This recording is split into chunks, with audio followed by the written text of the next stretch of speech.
I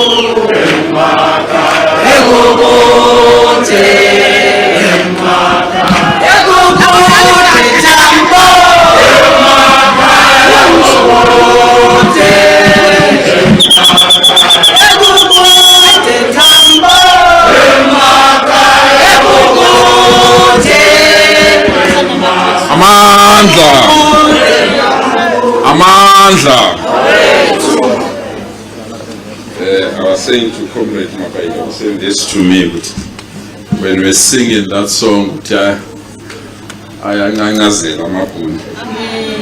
we're saying,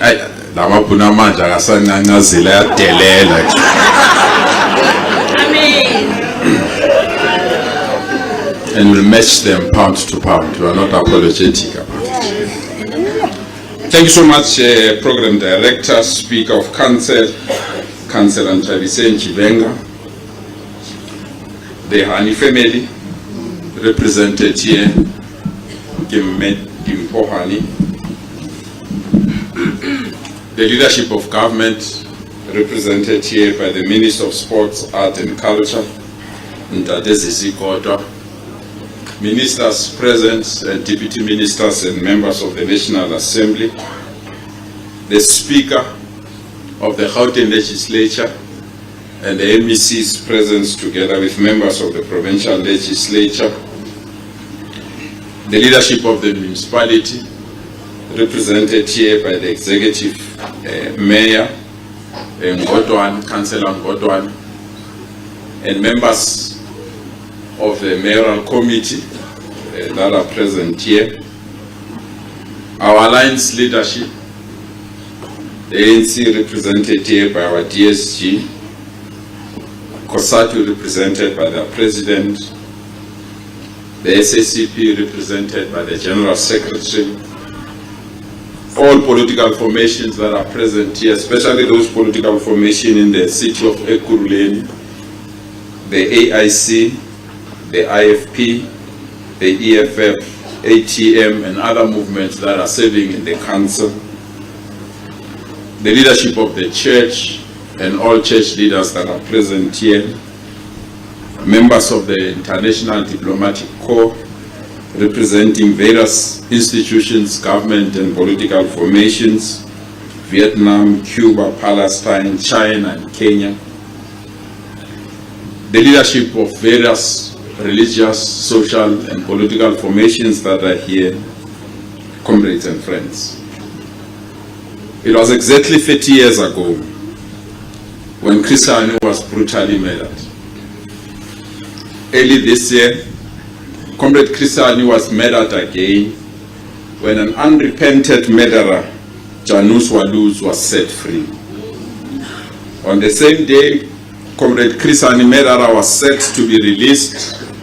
This particular place that we are gathered here today was vandalized, thus killing Chris Hani for the third time. We are here to declare, as we do, as long as all of us gathered here are still alive, Chris Hani will never die. Chris Hani lived and died for socialism. Comrade Chris Hani lived and died for non-racialism. Comrade Chris Hani lived and died for the upliftment of the poor and the unemployed. Comrade Chris Hani lived and died for the education and development of young people in our country. He lived and died for the working class. In this municipality, 16 months ago, we had a new government that took over and disrespected the poor and the working class. In this municipality, 16 months ago, a new regime took over, and part of its immediate and first task was to stop the provision of free basic water and electricity to the poor. Within 16 months of taking over, the regime in this municipality stopped 100 million bursary that was meant to educate our children, and they stopped it, thus leaving hundreds of our children without education. In the first 16 months of this regime in this municipality, this regime stopped the building of a new university in this region. This new regime left our townships and communities dirty and uncollected waste. This regime left our roads in a worse condition. We are proud that we are coming to the gravesite of Comrade Chris Hani to declare that this regime has been removed from power. The irony is that it is the same regime that planned today's activities before they were removed last week. But to us, it's not an irony. It's a clear statement. You can't love Chris Hani and hate our people. You can't love Chris Hani and hate the weak and the vulnerable. You can't love Chris Hani and not care for the young people. And you can't love Chris Hani but hate non-racialism. As we start the process to establish a new democratic government in Ekurhuleni, we remain resolute and clear. The minority can't rule over the majority. And when we establish a new government in this particular region, it must be a government that is based on the will of our people. There will be no government that must disrespect any component of its partners, and there must be no government that feels it's got a legitimate rule to rule over us without clear consensus and support. We remain committed to work together at all times. We remain committed to ensure that there is a prosperous government in this region. We remain committed to ensure that in whatever that we do, let the people govern and the people know that they are represented well. We'll take our space and our room when a new government is formed by Wednesday in this particular region, but we want to assure our people this is a government that is based on the will of the poor, not a government that is based on those that think they can loot this government. We want to make it clear, in whatever that we are going to do to establish a new government in this particular region, it's a government that must care, it's a government that must love, but most importantly, it's a government that must service our people. To the Hani family, to the Communist Party, and our alliance partners, Janus Walus will know no peace until he visits his own grave. Thank you so much.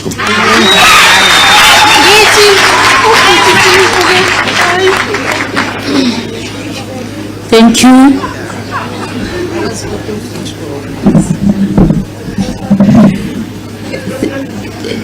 Thank you. I'm now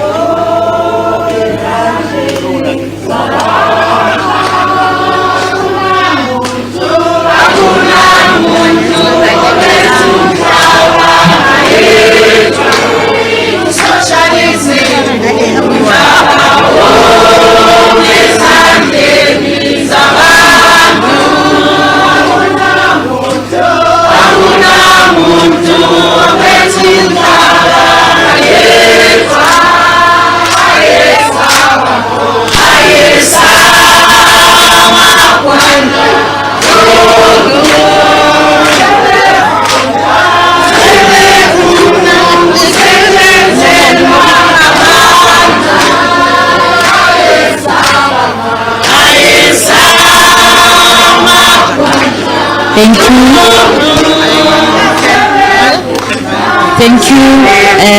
Before we call Mama Wetu, I would like to quote that Kwame Nkrumah says to us that we must unite now or perish. So, Mama, I'm going to ask you to come forward. Mama Hani is a symbol of strength, is our mother. We are going to ask her for atle mopele atubwele ron.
comrades, diplomatic corps, friends. I'm not very familiar with protocol, that's why the ANC has never decided to make me a diplomat. So for that reason, I hope without offending anybody, I'm not going to mention you by name. But I know it's very important, especially for the young people, to know people who are here, especially leaders of our different political parties. Master of Ceremonies, OCD, the Mayor, General Secretary of the SACP, led by Comrade Mapaila and your delegation, Deputy SG, Comrade Nomvula of the ANC, in case they think you are AAC, and your delegation, President Zinti Zoanosi, your delegation, municipality, MMCs, staff members, diplomatic corps, from the embassy. I know the chairman has mentioned this, but I'll repeat myself because it means their presence here means a lot to all of us. These countries are our friends as South Africa, not as political parties, guys. Remember EFF, you are nothing but children of the ANC. So you fall in that group.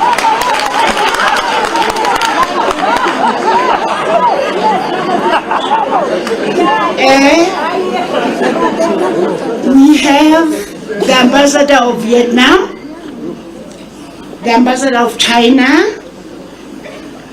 our comrades, the ambassador of Palestine, the ambassador of Cuba, the High Commissioner, Delegate First Chancellor, Mr. Magoha. You are welcome and we appreciate your presence. There is something that happened today. I don't know whether Chris Hani's spirit is among us.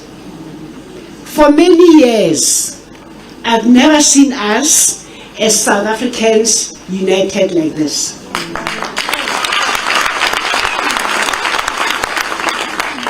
All of us as South Africans, especially the black people, okay, whites also, we have a lot of work. Chris, one of the things he fought for is land. Comrade Deputy SG, you have a responsibility. You need to work with all political parties to make sure that our people get land. Chris got involved in the struggle because of land. So it is important, all political parties here, we have the same goal. The only difference between the ANC and other opposition parties is how we decide to reach our goal. Our goal is one, but we have got different methods of reaching it.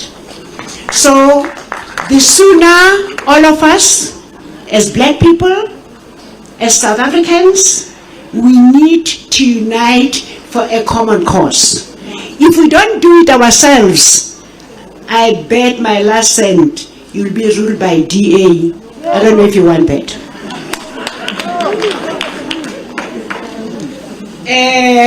Master of Ceremonies, I was in one of the shops, I won't mention the name because it means I'll be promoting it.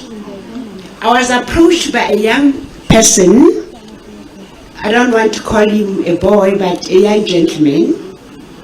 And then he says he wants to speak to me. And I said to him, I'm rushing. He says, Mom, just 1 minute. Then he started asking me about Chris. I said, it's going to take me a long time. And you are employed. And he says, and I'm a temp. I said, then if I stand here and start talking about Chris, it's going to take us a long time. But this young man asked me a very important question. He wanted to know the background of what happened after the assassination of Chris. Then I took a deep breath, made a silent prayer, and said to myself, dear Lord, please give me patience. And I said to this boy, I'm going to tell you something which I've never shared with South Africans. I think most of you, the majority of you are under 30, that means you're not born. The others, when Chris died, were in their early 20s. But it's not your fault. Okay, I want to explain to South Africans, I want you to take you back so that you can understand that I am not mad, the SACP is not mad. Okay, when it comes to Chris assassination. Chris gets assassinated, it was during apartheid days. And Comrade Matthew Posa was deployed in that committee of investigators. A discovery was made that there was the second person in my neighbor's garden. What they found in that garden was an empty tin of Fanta and a cigarette butt, what we call Stompy. Okay? These things were collected, but the apartheid government consciously decided not to follow up that. They made us focus on Walus, the assassin. Now, if you go to that house and you look at the garage door, the garage is standing like this.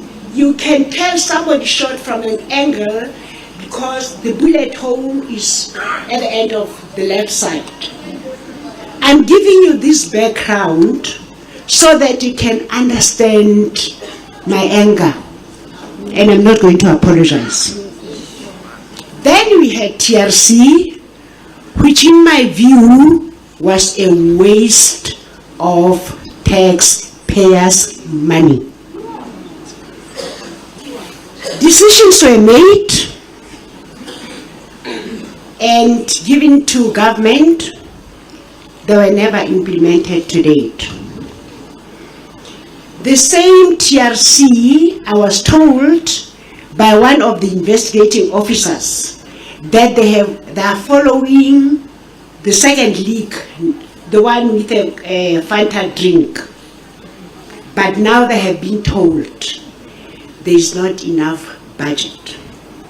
Okay, so that's the background of where my anger starts. That I think I have not been treated fairly. I know I'm not the only one who has lost a loved one. There are millions of us. And I must consider myself lucky that at least I know who pulled the trigger. Most families have no clue. I'll go back to my written speech. For the first time, I've decided to write a speech because there's quite a lot I want to cover as ANC member, a disciplined cadre of the ANC.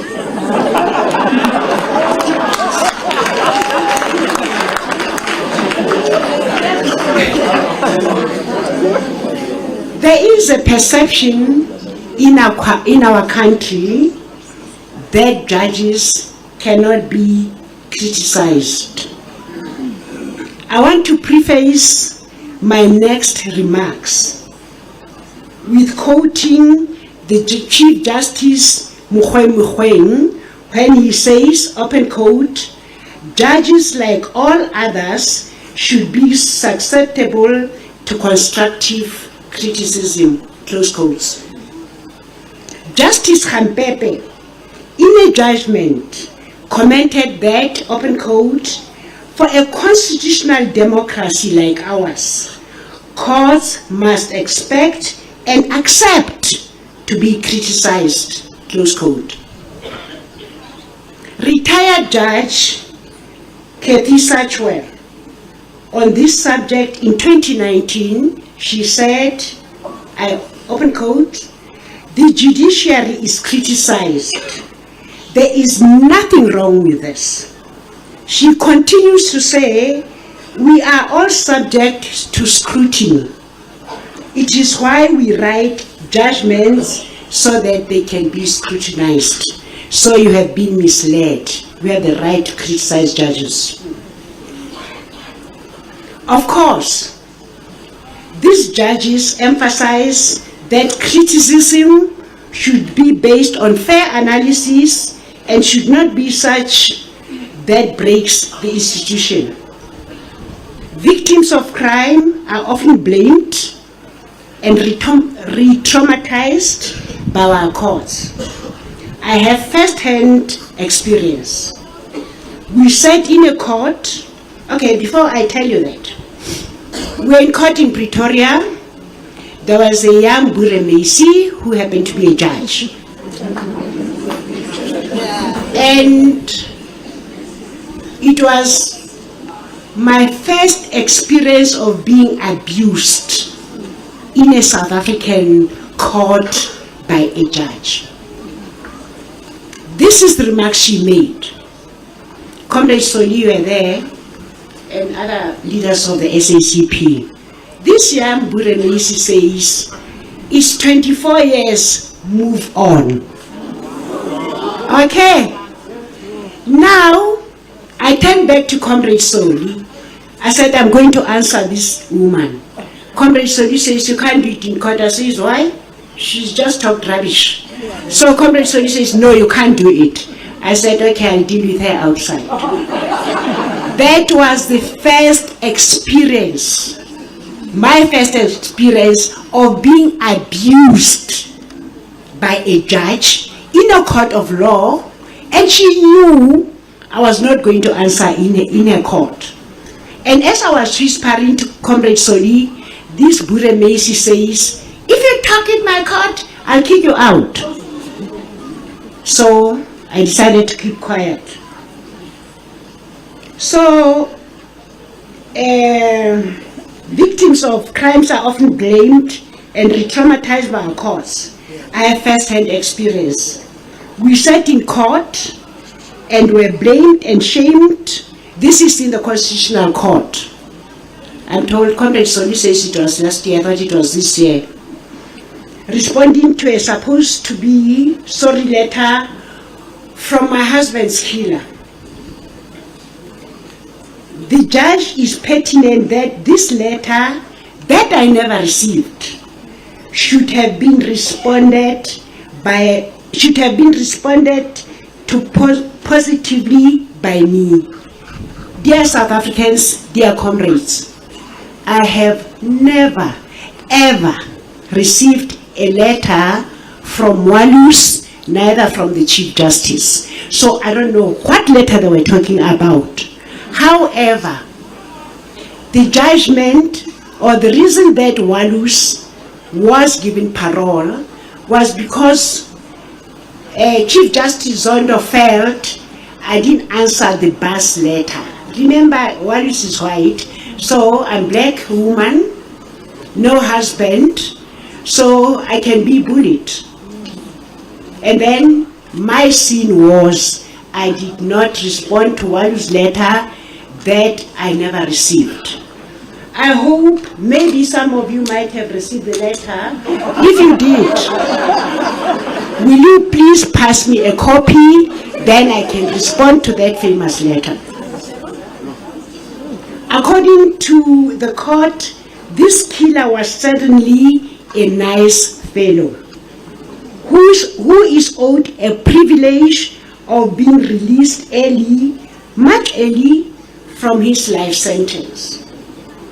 I want to go back to when they were sentenced. I'm sorry to do this to you, but for the sake of the young people, you need to know your history or where you come from. The apartheid government were in a hurry to have the court case of Chris. I think it was done within a very short space of time. they found the two guys guilty and they were sentenced to death. Okay? And my beautiful ANC government, democratic as they were, they decided to banish life sentence. I mean, they were sentenced to hang. And my ANC party decided they're banning the hanging and decided to send them to life sentence. I understand the reasons. The reasons were during apartheid. Our people, every second black person who appeared in court because of political beliefs was sentenced to death. So I understand where the ANC was coming from. However, it went to my disadvantage. I still say what is diabolical is diabolical. We live in pain and we are traumatized by a democratic court system, which seems too preoccupied with demanding that Africans in particular perpetually give of themselves over and over and over again, all the while being oppressed and treated disdainfully. We live in perpetual trauma. Our post-trauma is current trauma, and judges are supposed to care. As for this killer, a freed man now, Chris Hani's killing will never be forgiven. We strongly hold a view that this killer will kill again. He was released to freedom in secret to benefit him. I know you all went there to prison, you never saw him being released. Cho-cho-cho. He may even be living close to the cemetery, we'll not know. Does he follow me to the shops? Does he watch me and my children movements? I ask myself, who will kill again? Who among us is going to be a victim? Let me tell you guys, these people haven't started. They started with Chris. They are going to continue. I'm not making you paranoid, but it's a fact. So watch out, ne? The last to be released from prison was released in the still of the night, in secret, under protection by my democratic government. As it is, this killer may even be plotting to profit off Chris's killings, be it books, films, whatever. Our system enabled this criminal to continue with life as though he did not take my husband from me, as though he did not take your comrades from you. I'm not sure that is true that criminals are owed the privilege of parole outside the victim's impact statement. Surely, our trauma and loss should also have a constitutional validity and emphasis. It is a choice or could be made to ignore us and focus on the killer's privilege. Surely, Chris's life should also be worth something to our cause and the law.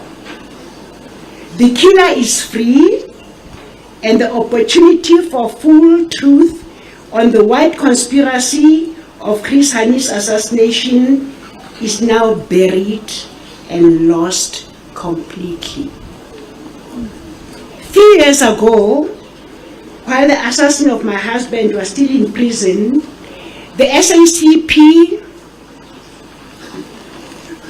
and myself, the SACP led by Comrade Blade, Comrade Soli, and the leadership of the SACP, we made a request to Mr. V.C. Pikoli, who was the head of the NPA.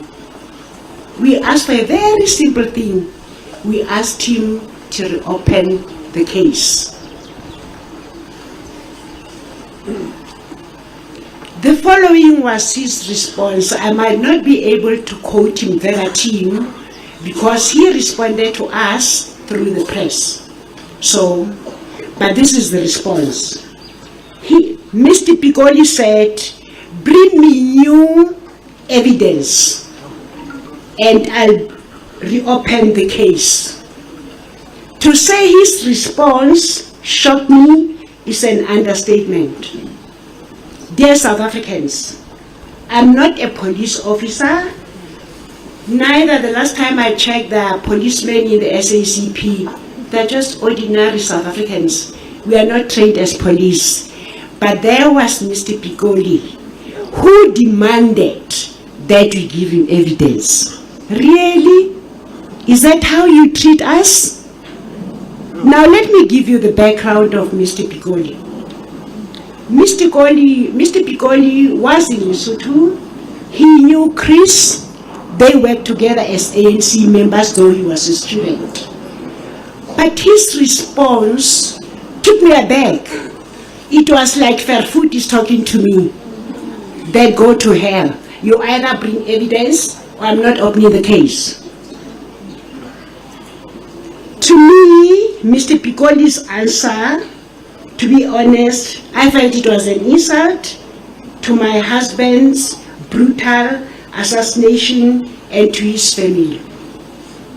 To him, that's Mr. Piccoli, my husband's assassination and his family was part of the Boere apartheid statistics, where our people were being killed by apartheid police. And he had no sympathy. He did not care. The arm of the state freed my husband's killer. The man who pulled the trigger, even though he often refused to disavow his hateful ideology, which initially motivated him to plot to kill my husband and others. Now, are we safe? Justice Zondo did not care. Our hearts are broken. This time our hearts are broken because those who are in power decided that our loss meant too little. They told us and demanded of our family to forgive, and told us that the killer of our dreams and aspiration as a family had more rights than us. An organ of state. Remember the 3 spheres of government? You all know, I don't have to teach you. An organ of state decided and defined Chris Hani's death as meaningless matter we all might just get over. Of course, I do not accept that, and I will not. I want to assure our religious leaders that we are not a vengeful people. We are brought up to know that vengeance is God's. Such will happen in its time. It is this knowledge that you are not a vengeful people that is allowing some to abuse us and demand of us to keep reconciling and subordinating our rights. The bullet that killed Chris killed O.R. Tambo. No, you are there and you're crying like a baby. The bullet that killed Chris killed O.R. Tambo. That same bullet killed my daughter and I buried her. To hear from Judge Zondo that Tambo is standing in his grave. Zondo does not know Tambo. We know Tambo. He's our leader. He's not Zondo's leader. He can't talk for Tambo. We can talk for Tambo as ANC members, but not Zondo.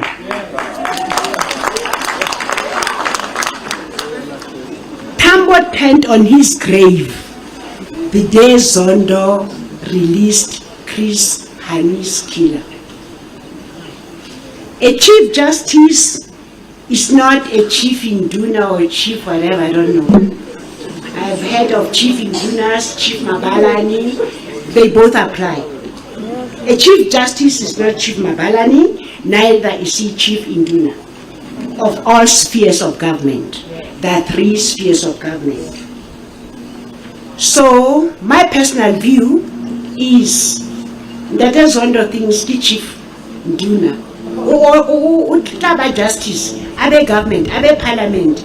Really, what happened to 3 spheres of government? I want to leave it there. It's a homework. When one arm says we know this or that to be a fact, a court cannot second guess that and doubt it for no reason.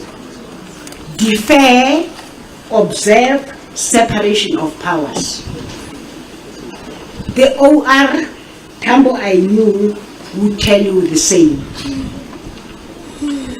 To say the ANC is broadly corrupt is legally unfounded. This is what Chief Justice Zondo said when he was in Fort Hare, I think. He said ANC is corrupt. The ANC has got so many members. We are all individuals in the ANC. And most of us, many of us are not corrupt. I'm ANC. Zondo's statement is disingenuous and untrue. What is said, he is using Tambo's name to justify insults to the ANC, and I take an exception. Zondo can't just brush us, paint us with the same brush. We are not twins, even twins don't think alike. That broad brush statement is unfair, as the ANC has never been adjudicated by a court of law to be a corrupt organization. Such labeling was used by the apartheid government for propaganda purposes. That is where we come from. We know these tactics very well. It is not judicious. Mr. Zondo cannot on one hand swear in individuals as ministers and deputy ministers. On the other hand, he says these people are corrupt. This amounts to dishonesty and challenges the integrity of the judiciary. Why would you say in people that you say are corrupt? There's something wrong with you. The parole was unfair and unwarranted. All we are demanding is that the crimes against our families be fully repaid, and that you are made to be safe and we are made to feel safe. Whether it is me, June, or Mrs. Beristian Kemp, parents of River, whether it is Kennedy's family in America or the Rabin family in Israel, we do not deserve to be made to feel ashamed, intimidated, or blackmailed to betray our deceased loved ones for the sake of looks or being politically correct. The Sales of Mayor case should concern all of us as South Africans. And I think as South Africans, we have stopped being activists. It's over 5 years this young man was murdered. Like I say, I'm one of the few lucky ones I know who pulled the trigger. But the Meyer family have no idea. How do you expect this family to have closure? No, well, I have lost a child, and many of us here have lost children. But at least we know how they died. What about the Meyer family? What happened to Ubuntu? And you are all sitting having fun. Nobody's raising it up, neither in Parliament, legislator, municipalities. It's high time you are counted. You represent the people. You should ask for justice for Meiwa's family. Her dad passed on. Her father passed on. Her mother is still alive, but in pain. I ask all the politicians here, I don't say you should do it. But I think you should approach the right government departments to say, why is this taking so long? That family needs closure. Chris was shot 30 years ago because there's still that second person. I don't have closure. That's why I'm wearing black today. I'm still mourning. Until such time the truth comes out, I'll be mourning for life. Offenders died in prison, hospital, not somewhere free. This is the man for you young people. Offenders still fell foot in parliament.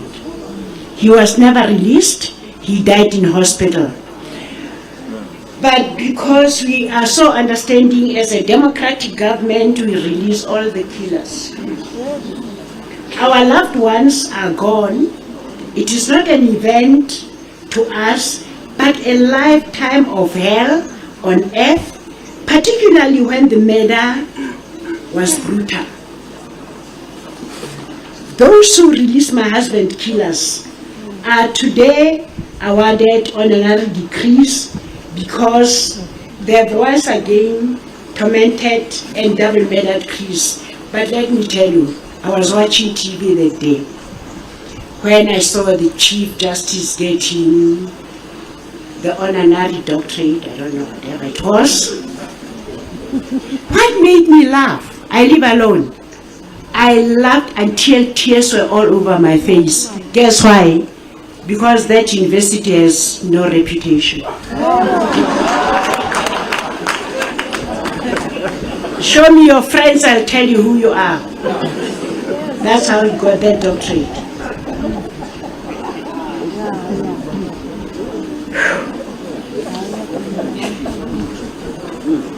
We are not going to apologize for demanding that courts adhere to imposed sentences and protect us. We are not going to accept to be made feel guilty for demanding that. In this, I know I speak for all surviving widows, rape survivors, and other victims of crime, including political crime. Comrades, let's stop killing each other for positions. We can't all be kings. There can only be one premier at a given time. There can only be one mayor at a given time. Let's not kill each other.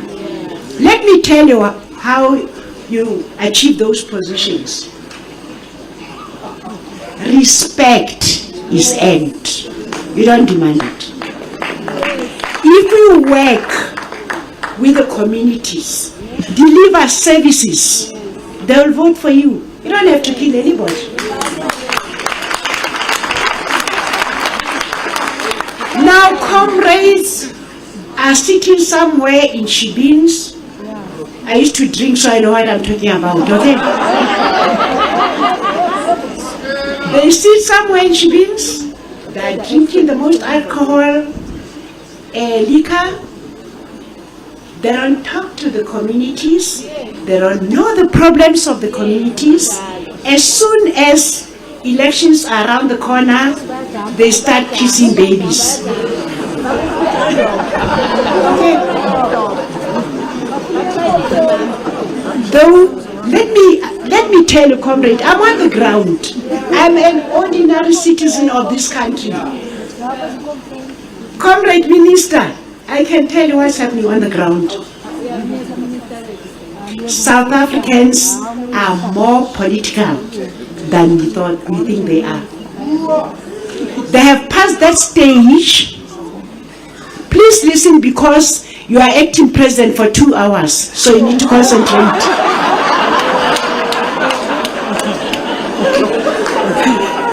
You need to concentrate. Comrade acting president for 2 hours. Let me tell you, Comrade Minister, it is difficult on the ground. There are families who go to bed for weeks without a single meal. There are families where in all those families nobody is employed. I know for a fact it's not the responsibility of government to give people jobs, but it is the responsibility, Comrade Acting President, that you create an environment as government to create jobs.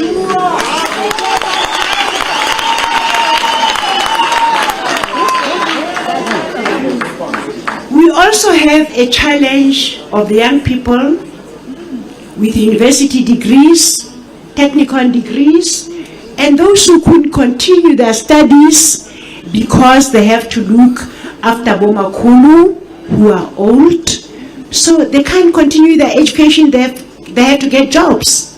And what jobs do they get? They can't, what they call, like that company, I don't want to mention names because I don't want to promote it. They kicked out the workers for demanding more salaries. And they have temps, young, small children. Now, you can imagine how much those temps are getting. How much do they get? Plus Gogos, 335, if I'm correct. Now, I'll share something with you, Comrade President. Acting, but for 2 hours now. I went to a shop. I love my pap. So because I live alone, I normally buy 2.5 kg. I won't promote this shop, but it's a popular supermarket for all of us.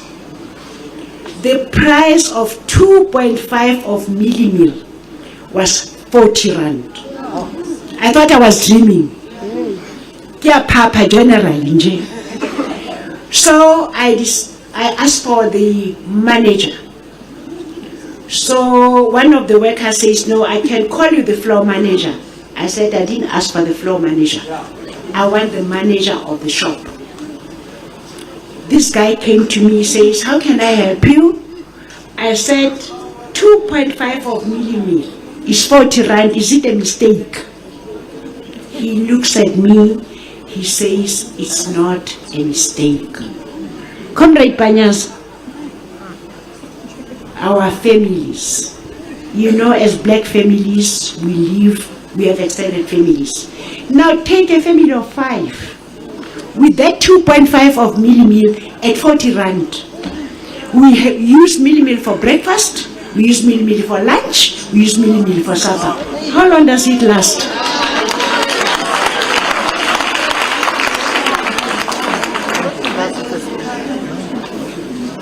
I know I don't want to be hard on you, on the deployees. Comrade Blade, you are one of the deployees, Comrade Tudors at the corner, and many of you. So I'll be a bit softer. I'm aware that the country had a serious challenge of COVID. As a result, it delayed lots of things to happen. However, that time of making promises to us is over. No more promises. We want delivery, and delivery now.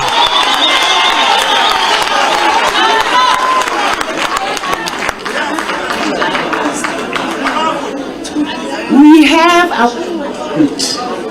in '94, I was part of telling our people that they'll get free housing, free education, free medical health, free. At that time, looking back, we did not know that there is something called budget. Okay? But the mistake we made, we did not go back to our people and say, we made these promises. Remember, we are all new in government, in parliament, everywhere where we are deployed. The mistake we did not go back to our people to say, we know we made promises, but there's something called a budget. Another thing that I would request from my politicians right across the board, you are all South Africans and we need change in this country. Stop lying to people. Don't promise people things that you cannot do.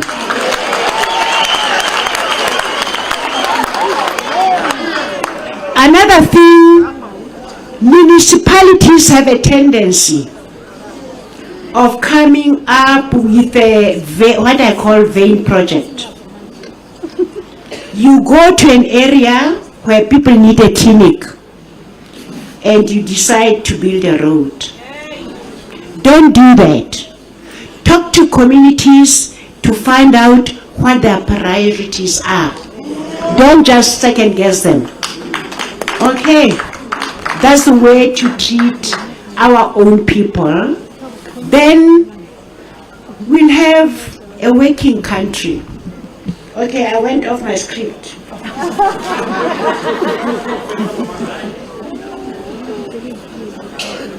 There are quite a lot of reasons why Chris joined the struggle for a democracy.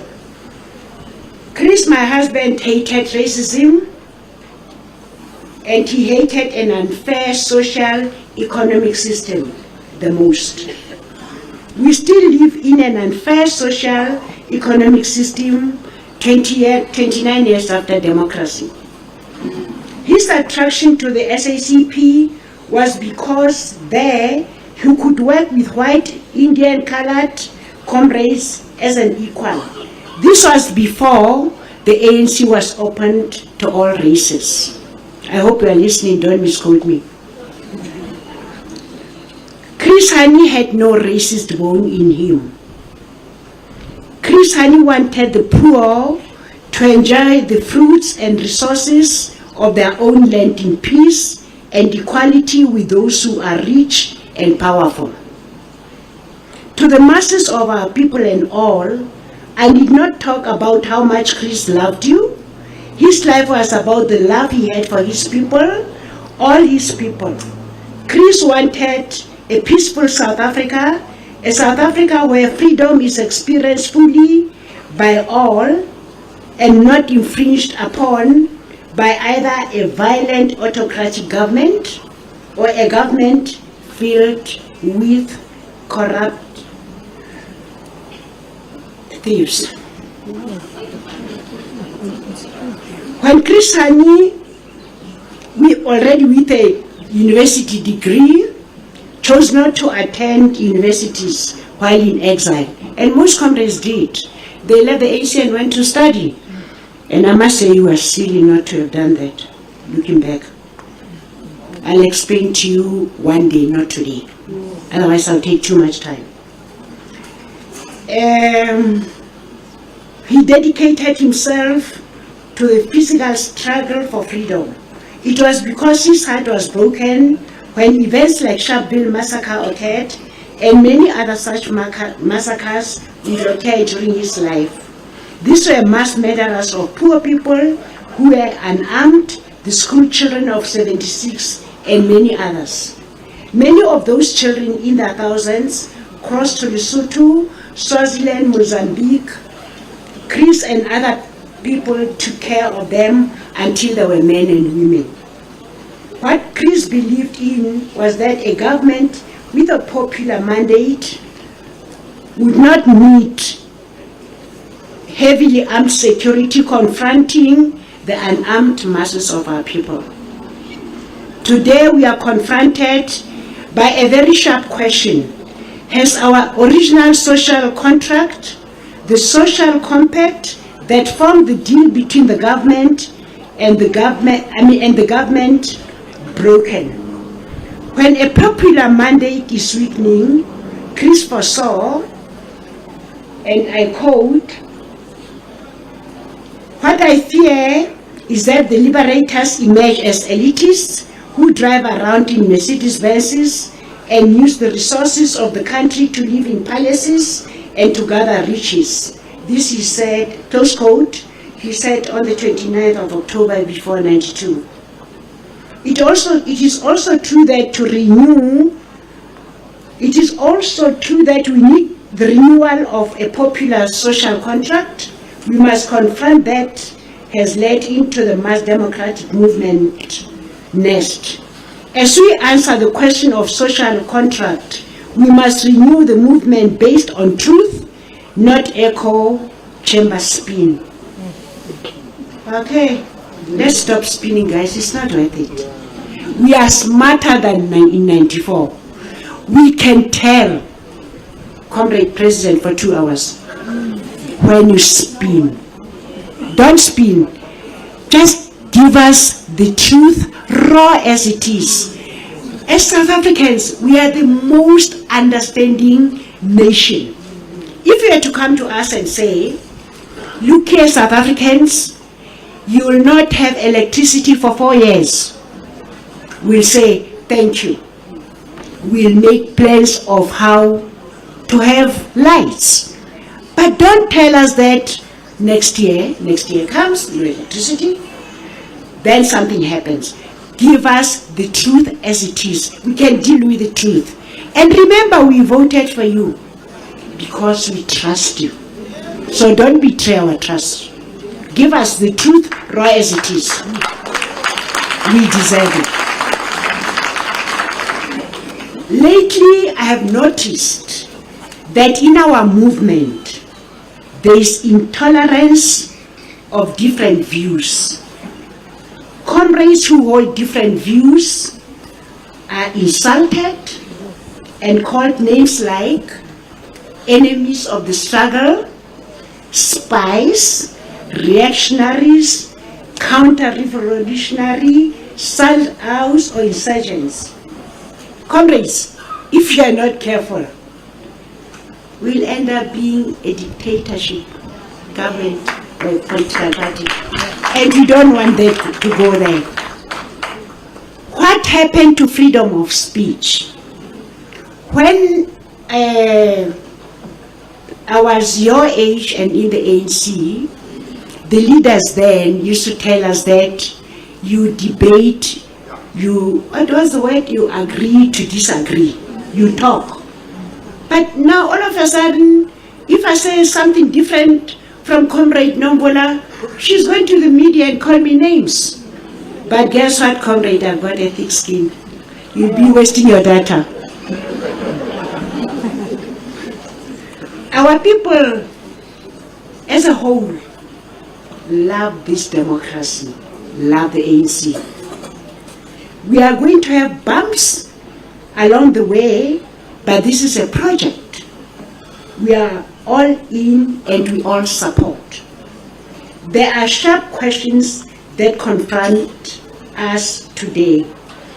Do people really govern or markets do? Do people have shelter? Do people have decent jobs? Is the economy equally owned and shared?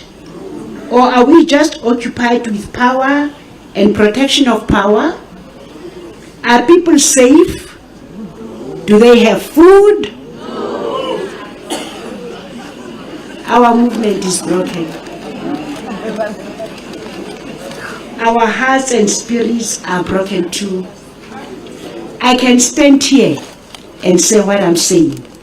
I'm ANC. I love the ANC with all my heart. And as ANC, we promised our people a better life. And I would like to see before I die, I might die tomorrow, keeping your promises. Never. Eh, well, now you're not God.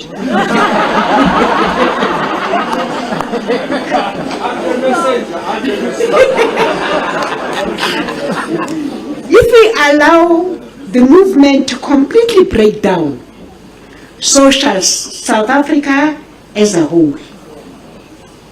The enemy within is eating on the flesh of our children's future.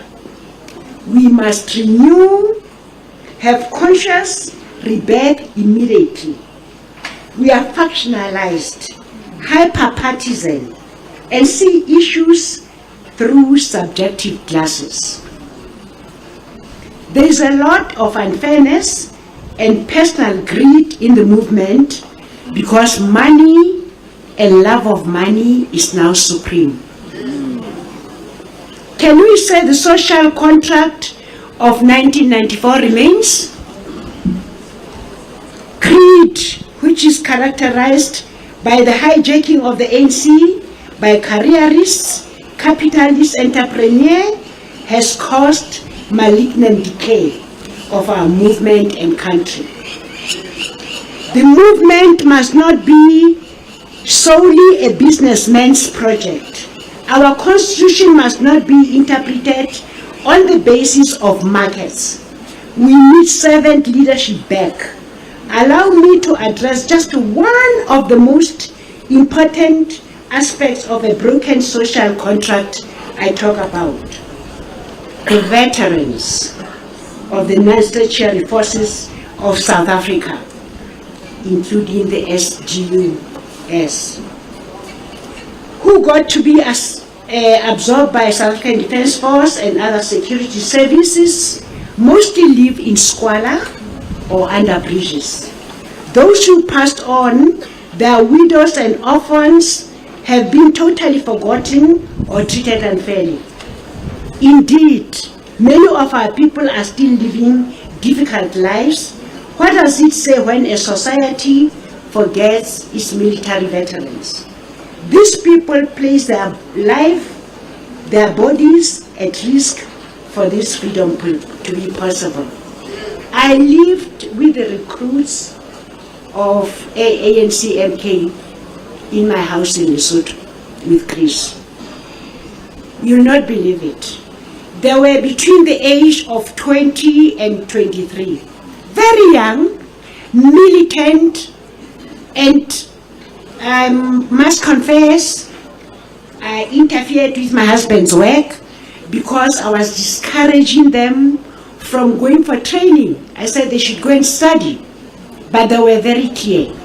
They wanted to go for military training and come back to South Africa to free us.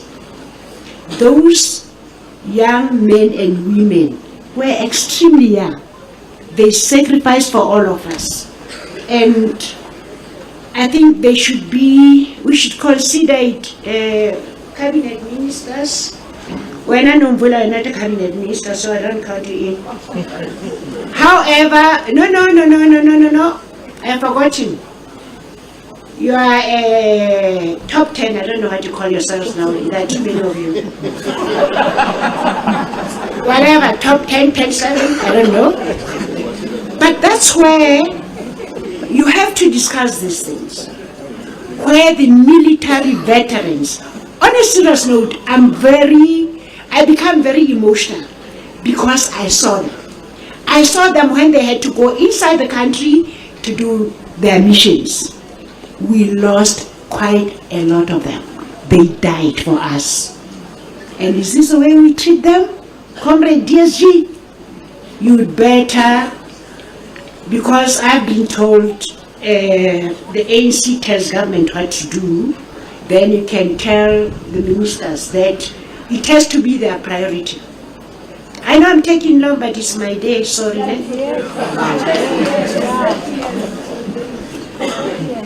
Those who made the ultimate sacrifice for this land are not honored. They are mostly out of mind and out of our priorities. Their lives and blood seem valueless. Nelson Mandela said, "You could see the nature of society by how it treats its children." I agree. I add that you can also see the nature of society by how it treats the returning military veterans who bled and sacrificed, died and left widows and orphans. Honor all your heroes and treat them fairly. Repatriate all bodies from foreign lands. These are our people. There are painful stories, which I think I'll put it in my book. I've got so much to tell you guys. However, that book will only be released when I am dead, because I'm going to mention names. So I don't want to be sued. So wait until I die, you read the book. These are painful stories to tell about people who leave their heroes behind and rob the widows and orphans their rightful pensions. I won't bother you about my personal issues, but count me among those who remain puzzled about the military veterans. Now let me tell you, there's a lot you don't know. You know, as ministers, as leaders of the ANC, you're not on the ground. Some of us are on the ground. I lived with these cadres and I meet them. It's hard for them, Comrade Nombo. It's very hard. They are struggling. And what I find sad is, I'm one of them. I'm just as to blame as all of us. It's only when they're dead that you all rush there with our little 100 rands. We call them heroes, blah, blah, blah, blah, when we're never there for them. Let's do things for our veterans in their lifetime.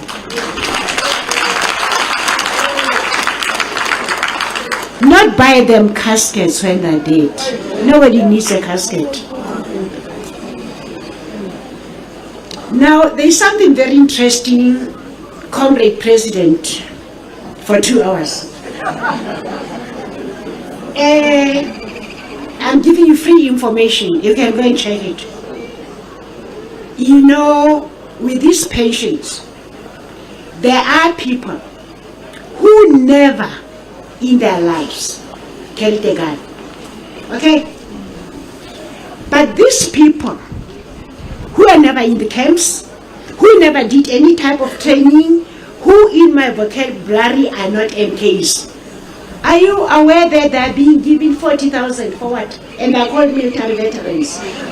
I think that list should be revised on a serious note. That's my plea. Because the type of money that they're given, which in my view they don't deserve, could be given to these comrades who are struggling.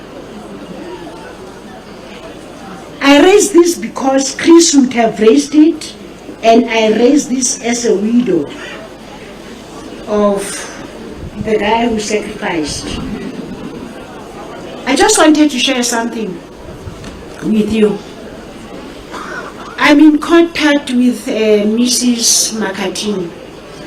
I think you all know Johnny Makatini. Oh, Jesus, all of you are under 13, the majority of you. Johnny Makatini was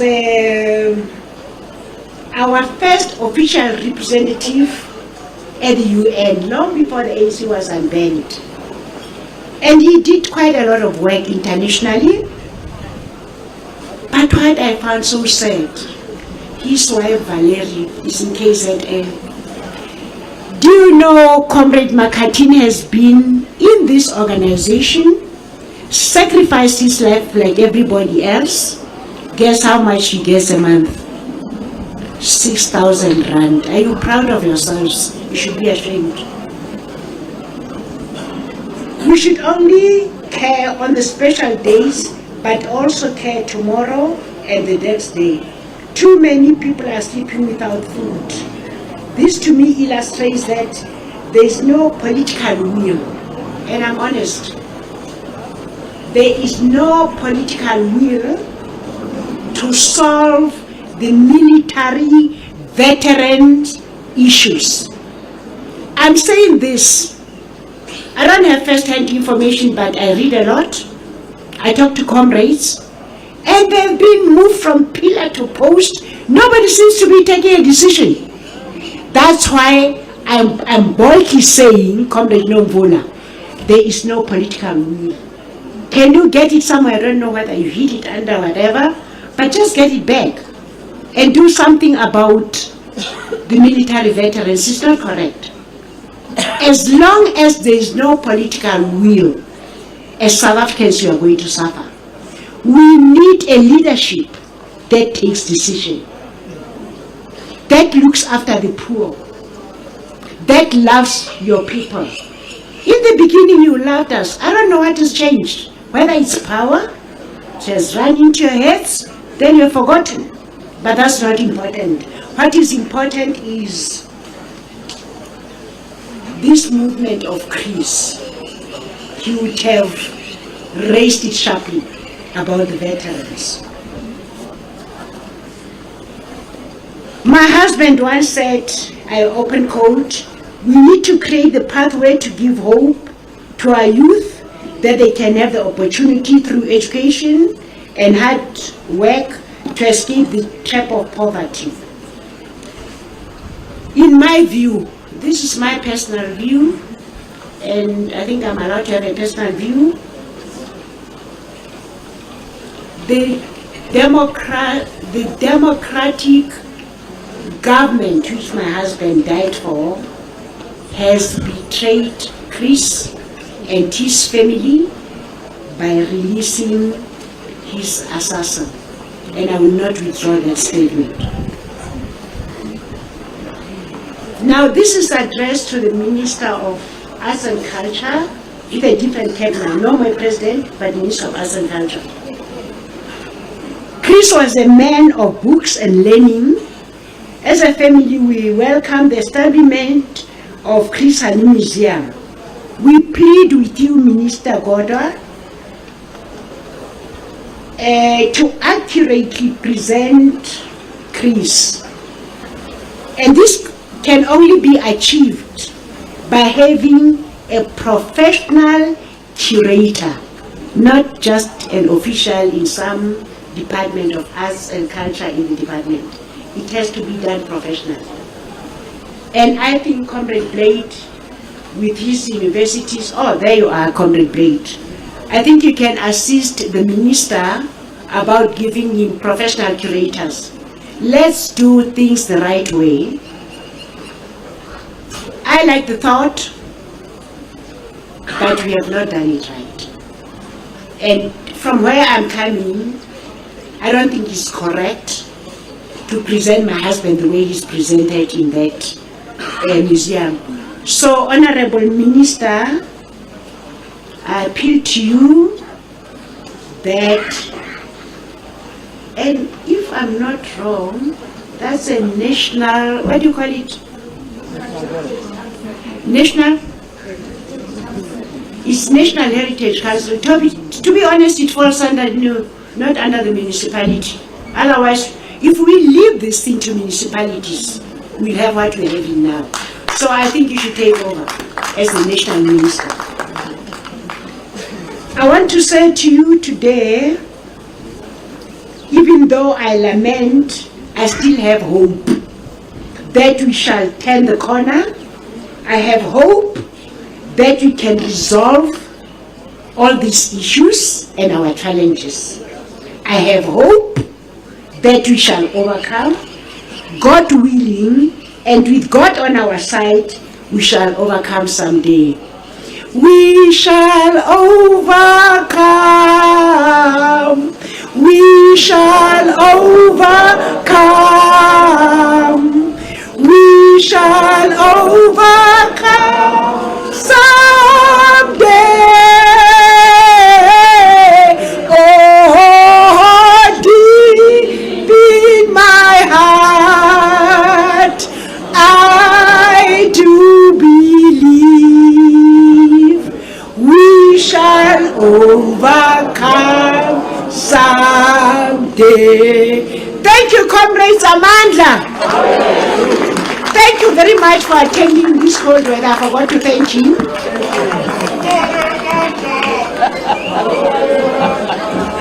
Malibongwe! Igama la makhosikazi. Malibongwe! Igama la makhosikazi. Siyabonga, thank you very much. We are now going to call on a representative from the presidency, the Honorable Minister of Arts, Sports, Arts and Culture, Honorable Zizi Kodwa. You can come through.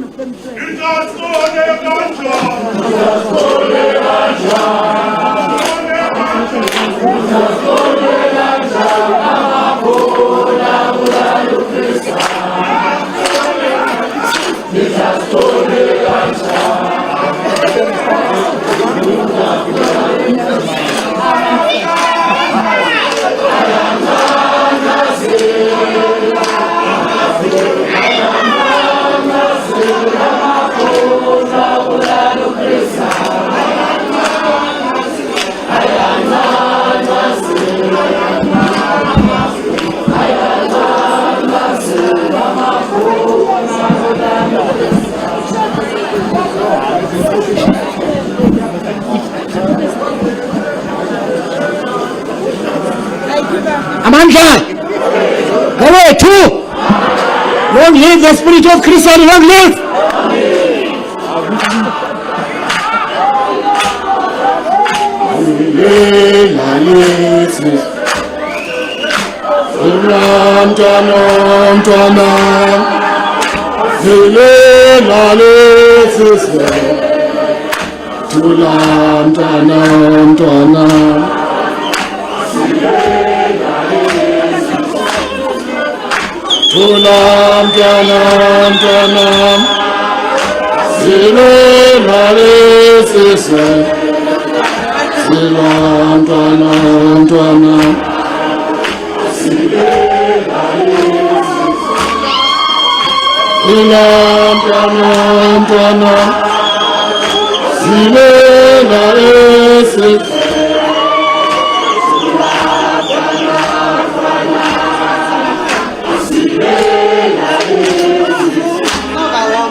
Amandla, go away too. Away too. Go away too. Go away too. Go away too. Long live the spirit of Chris Hani, long live. Thank you very much, Program Director. And thank you very much to our mama, Utimpo Hani and the family. To our premier of our beautiful province, Comrade Panyaza. To the mayor of this beautiful city. To the Deputy Secretary General of the Almighty African National Congress, Comrade Nomvula Pauline Mokonyani. To the leaders of political parties, the General Secretary of the Communist Party, the President of COSATU, the councillors present, abantu basekuruleni nabantu base South Africa abathanda isikhokelo sikaQabane uChonyane uChris Hani. Today we have gathered here to celebrate the life of a patriot, a pan-Africanist and internationalist whose life was brutally cut short by a criminal who came to our country seeking asylum. Our act of generosity made this criminal to think that he can decide the fate of our country. How wrong he was, Comrade Nomvula and Comrade Panyaza. South Africans have always known what they want to do. They've always known what they want to do with their country. The patriot we are commemorating today in many respects, Program Director, embodies the finest traditions of our Revolutionary Alliance, which brings together the ANC, the Communist Party, and COSATU. It's an alliance that was not conceived in the boardrooms or documents signed by leaders in conferences, but an alliance that was conceived in the trenches in the battlefield. This was done in the quest to set our country free from all forms of oppression. This sacred place on these grounds we're standing on today of Chris Hani should inspire young people to embrace the best values and principles of our movement. Indeed, it should inspire them, these young people, to be robust like Chris Hani and never shy away from the truth. Chris Hani, in his own words, had this to say about the country and its people. Open quotes. We need to create a new breed of South Africans who love their country, who love everybody irrespective of color. Everybody who love to have a good job, a good salary. But for me, that is not all of the struggle. What is important is the continuation of the struggle. What we do for social upliftment of the working masses of our country. Close quotes. Fellow South Africans, despite the many fissures and missteps along the way since embarking on this journey after the democratic breakthrough of 1994, it would be dishonest not to recount some of the visible gains we have made in the journey. Among those gains, we can cite but a few. 1, universal access to basic education, funding access to higher education for those who pass grade 12. Even those who have not passed grade 12 still have a chance to access higher education through TVET colleges. Provision of social grants to the elderly, disabled and child support grant until 18 years of age. This access is universal to those who qualify. We are steadily making progress in building social housing in areas closer to where people work, consistent with the Freedom Charter injunction, which says there shall be housing security and comfort. The democratic state established after victory of the revolution shall ensure the right of people to live in areas where they choose, to be decently housed, and to bring up the families in comfort and security. Comrades, on the sporting front, we have made phenomenal progress. We have won 3 Rugby World Cups since 1994. We have won African Nations Cup, both men and women teams. We are competing in the world stage where our athletes are raising the South African flag high. The transformational sport is deepening despite the challenges we face. Our cultural workers are making indelible mark at a global stage, and the world community is noticing this. The number of Grammy Awards and many other awards that our cultural workers brought home is a testimony to this. These are among others the gains that are brought about this freedom that we should consolidate and defend in memory of Ushanyana. The many challenges we face as a country today are indeed pitiable. Indeed, socioeconomic misfortunes of inequality, unemployment, poverty can never be permanent. In addition, corruption is equally pitiable for as long as we act on it. If Chris Hani was still alive today, despite the many challenges we face, he would have inspired us not to lose hope. In his memory, we must recommit ourselves to the aspirations of the Freedom Charter, that of a truly free, non-racial, democratic, non-sexist and prosperous country.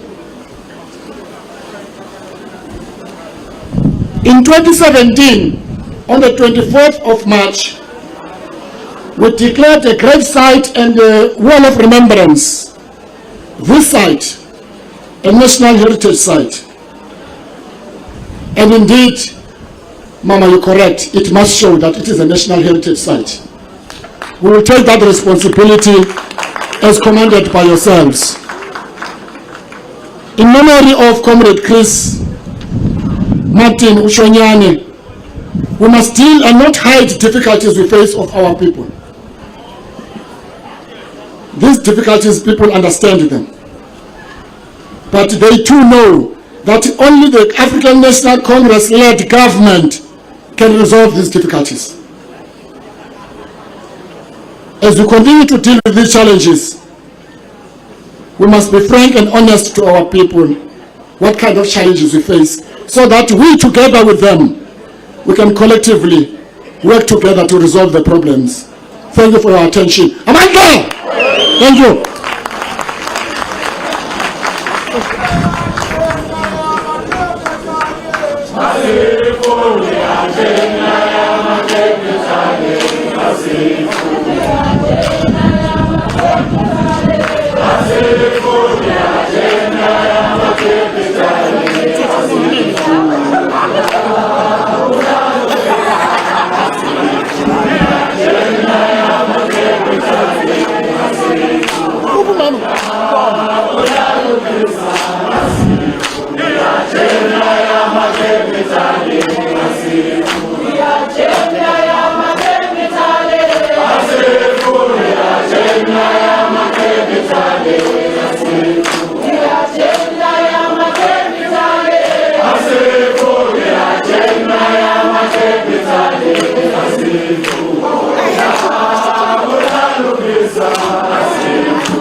Thank you. Thank you very much. Thank you. Thank you, Premier. We've not had so much jubilation in our city in a very long time. Thank you. We are now going to go to part 2 of our program, which is going to be run by the South African Communist Party. Dr. Nzimande, I'm going to ask you to come and run your program. You can do it.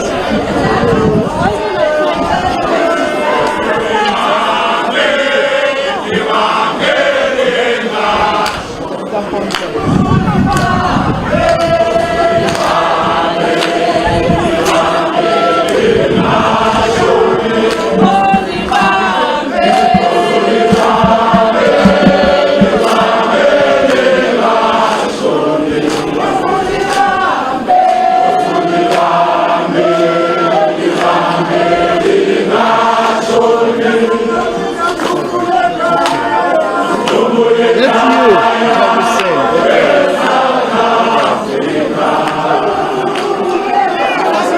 Amandla! Amandla! Amandla! Long live the memory of Chris Hani, long live! Long live the memory of Chris Hani, long live! Phansi ne-capitalism, phansi! Forward to socialism, forward! Comrades, thank you very much. Let me say thank you to the Speaker of Council, Councillor Nchabisengi Chibenga, as well as the Mayor, Councillor Vuile Ngotwan, and the entire municipality here, Ekurhuleni. Thank you very much for continuing the tradition to honor our hero, Comrade Chris Hani. And thanks for the first part of this session. I know, comrades, that time is important, but there is an error that happened that I can't allow to be repeated under my authority. I'm in charge now on behalf of the South African Communist Party and the alliance as a whole. Now, I think that we can't come honestly and remember Comrade Chris Hani without singing the International. That would be wrong. Now, I'm not a great singer. I don't know who can lead us, or if there is a recorded version that is not long, to lead us with the International. Otherwise, Comrade Mandla, I see you there. Can you come and lead? Who can come and lead us with the International, comrades? That's very important, because as communists we can't be seen to be abandoning our traditions. It's very important. We've come to remember a communist, and it is very important that we don't abandon our tradition.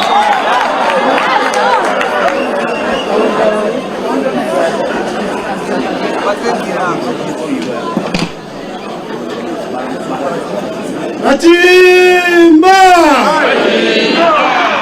Arise, O prisoners of salvation. Arise, eternals of heaven. For rays and thunders new creation. 'Tis a better world in bed. Nevermore tradition shall bind. Arise, eternals, no more in throne. The earth shall rise in new foundation. We upon none shall be on. Then comrades come right. 'Tis the last fight we face. The International unites the human race. Then comrades come rally. 'Tis the last fight we face. The International unites the human race. Matimba! Asasekile makomane. Asasekile makomane.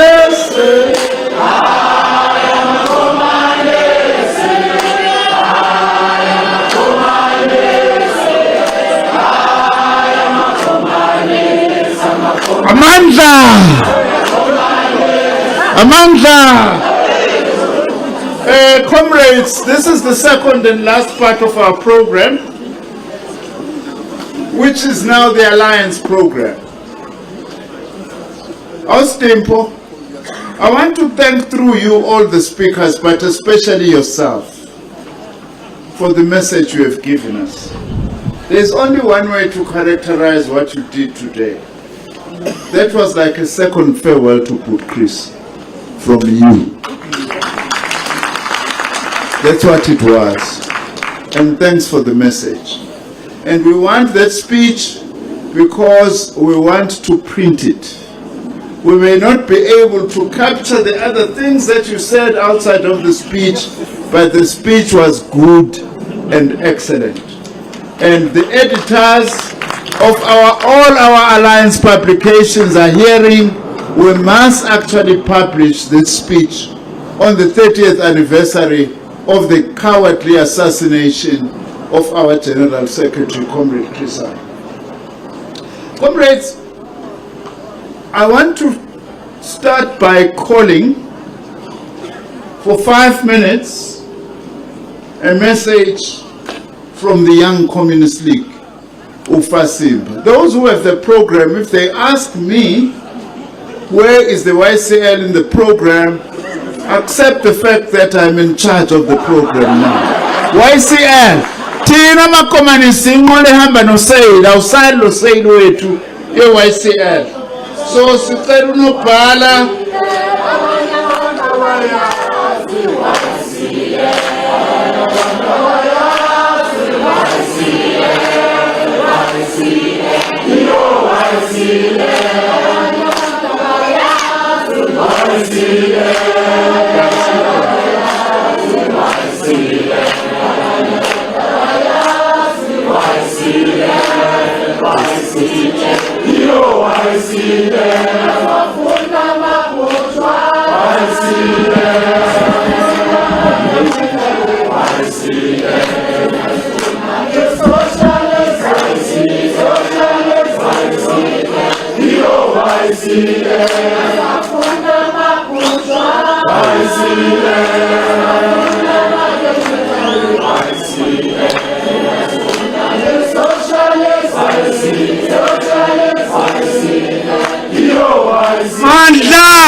away too.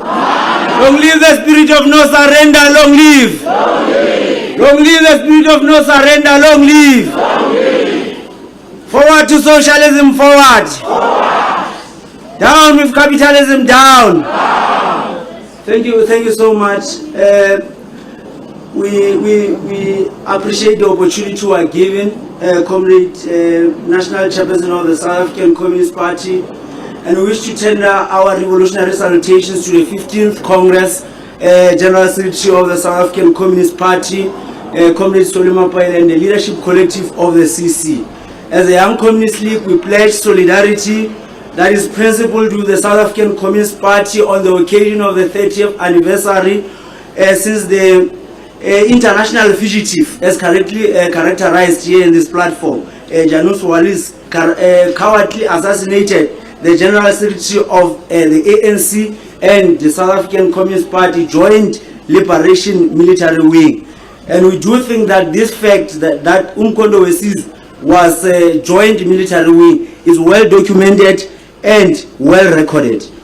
That because the Communist Party of South Africa banned in 1950 by apartheid government enacting and assenting to the Suppression of Communism Act in 1950. The party was re-established and operated underground much earlier than the banning of the ANC in 1960. It is, in our view, principal solidarity for two basic reasons for now. Because one, the SACP is a vanguard of the working class and the poor, and it is in pursuit of socialism, that is a political and economic transitional state to a classless society that is communism. Secondly, that learning from the seminal wisdom of Chairman Mao, who at a point advanced that the future is ours, but in the final analysis, it is yours, you the youth, who are full of vigor and vitality. So it is for that reason we are saying we pledge solidarity, because we are careful and we are very jealous of our future. On the first question, we are supportive of the South African Communist Party in the program to pursue socialism as adopted in the 15th Congress program. We are supportive of the party, because we do believe that socialism is humane. It is people-centered, and its approach from each according to their ability and to each according to their need is humane. It is under this system where conditions will be palatable for youth empowerment and development. This is because the South African struggle for socialism seeks to wage a protracted struggle against the identified crises of both economy and environment, as well as the social reproduction. And the party, through this program, seeks to achieve a powerful socialist movement for both the workers and the poor. As the YCL, we are combat ready to work hand in glove and side by side with our party, for we believe it seeks to represent our interests and aspirations. The workers and the poor are our parents, and the parents of our primary constituency, we the youth as the YCL. When their parents are subject of economic crisis, environmental crisis and social reproduction, the youth bear the most brunt. It is therefore our duty, as we believe that the revolution is the activity of the youth, and the youth has to deepen, advance and defend, but also to revive and revitalize the national democratic revolution, as we still do believe that it is the most shortest route to socialism. And we do want to say in this platform that the notion that seeks to say that if we call for the alliance to be renewed is abandoning the national democratic revolution is very short-sighted, to say the least. The NDRS ought to be revived and revitalized primarily because it has been on trial for the longest of time, and a variety of events which the party even characterized this approach as a capitalist onslaught on the working class, manifesting through anti-majoritarian liberal offensive on our especially economic policy trajectory and territorial integrity. In finality, we wish to borrow from Comrade Chris himself, who once postulated that socialism is not about these big concepts and heavy theory. He then said socialism is about decent shelter for those who are homeless. It is about water for those who have no safe drinking water. It is about healthcare. It is about overcoming the huge divide between urban and rural areas. It is about a decent education for all our people. Socialism is about rolling back the tyranny of the market. As long as the economy is dominated by unelected privileged few, the case for socialism exists. So did Comrade Chris say. But what is the situation today? There are still millions who are destitute, dejected and discouraged in our country to even seek employment, without safe drinking water, without our primary healthcare institutions, despite being understaffed and all, are inefficient and ineffective. There's still much underdevelopment in rural areas compared to urban areas. While great strides have been made both in basic and higher education, there is still a high dropout rate in basic education. Consequently, literacy rate is still very low. Access to higher education has been commodified, and thus only a limited few can access the matters related to accommodation, issues related to the transformation oversight, which we do believe that it does not serve its initial purpose. The matters related to throughput in the TVET sector, which we believe is ought to be looked into. The Skills Development Act is also not fashioned to skill, upskill and reskill the nation in the ensuing mechanization and artificial intelligence era, where skills are rapidly becoming obsolete. We call for the Act to be amended so as to embrace and support work, integrated learning or experiential learning for all academic disciplines. We want to say, to emulate Chris Hani, we need to continue to seek the truth from facts. We need to serve people before profits. The issue of Chris Hani's demise and untold stories, the parole of his murderer, is still does not augur well with us as the Young Communist League. As a Young Communist League, we want to be like Chris Hani, and in doing so, we call on all peace-loving people to sign a petition, continue waging a struggle against violent crimes, domestic crimes, gender-based, and lastly, we want to issue a very stern warning against all those who were here who vandalized this memorial park. And we want to say to them in this platform that we do believe that what was avoided in 1993 has to be considered, because this site was demolished without consequences. Long live the spirit of no surrender. Long live. Long live. Forward to the undying spirit of Christopher Hani. Forward. Amandla. Long live Ufasimba. Long live. Yes, that was Comrade Mzwandile Takudi, our brand new National Secretary of the Young Communist League. Thanks very much, Comrade Mzwandile. Comrade Zizi, you had set a very nice tone of being brief, sweet, and straight to the point. Wakhuluma njengomalume wami. So I really request that the speakers who are going to follow, so that we allow the keynote speaker by the General Secretary of the party to also get attention, to be brief, sweet, and straight to the point. I know all of you are quite capable of doing that. Now, can I now call the President of COSATU, Comrade Zingiswa Losi, to come and address us. Don't ask me why I have shifted the program. I am in charge, and the reason for these changes are on a need-to-know basis. Comrade Zingi, over to you.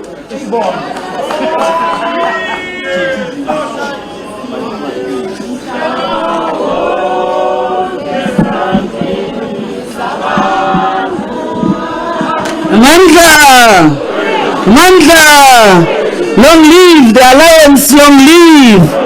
Long live the spirit of Comrade Chris Hani, long live. Thank you very much, Chair.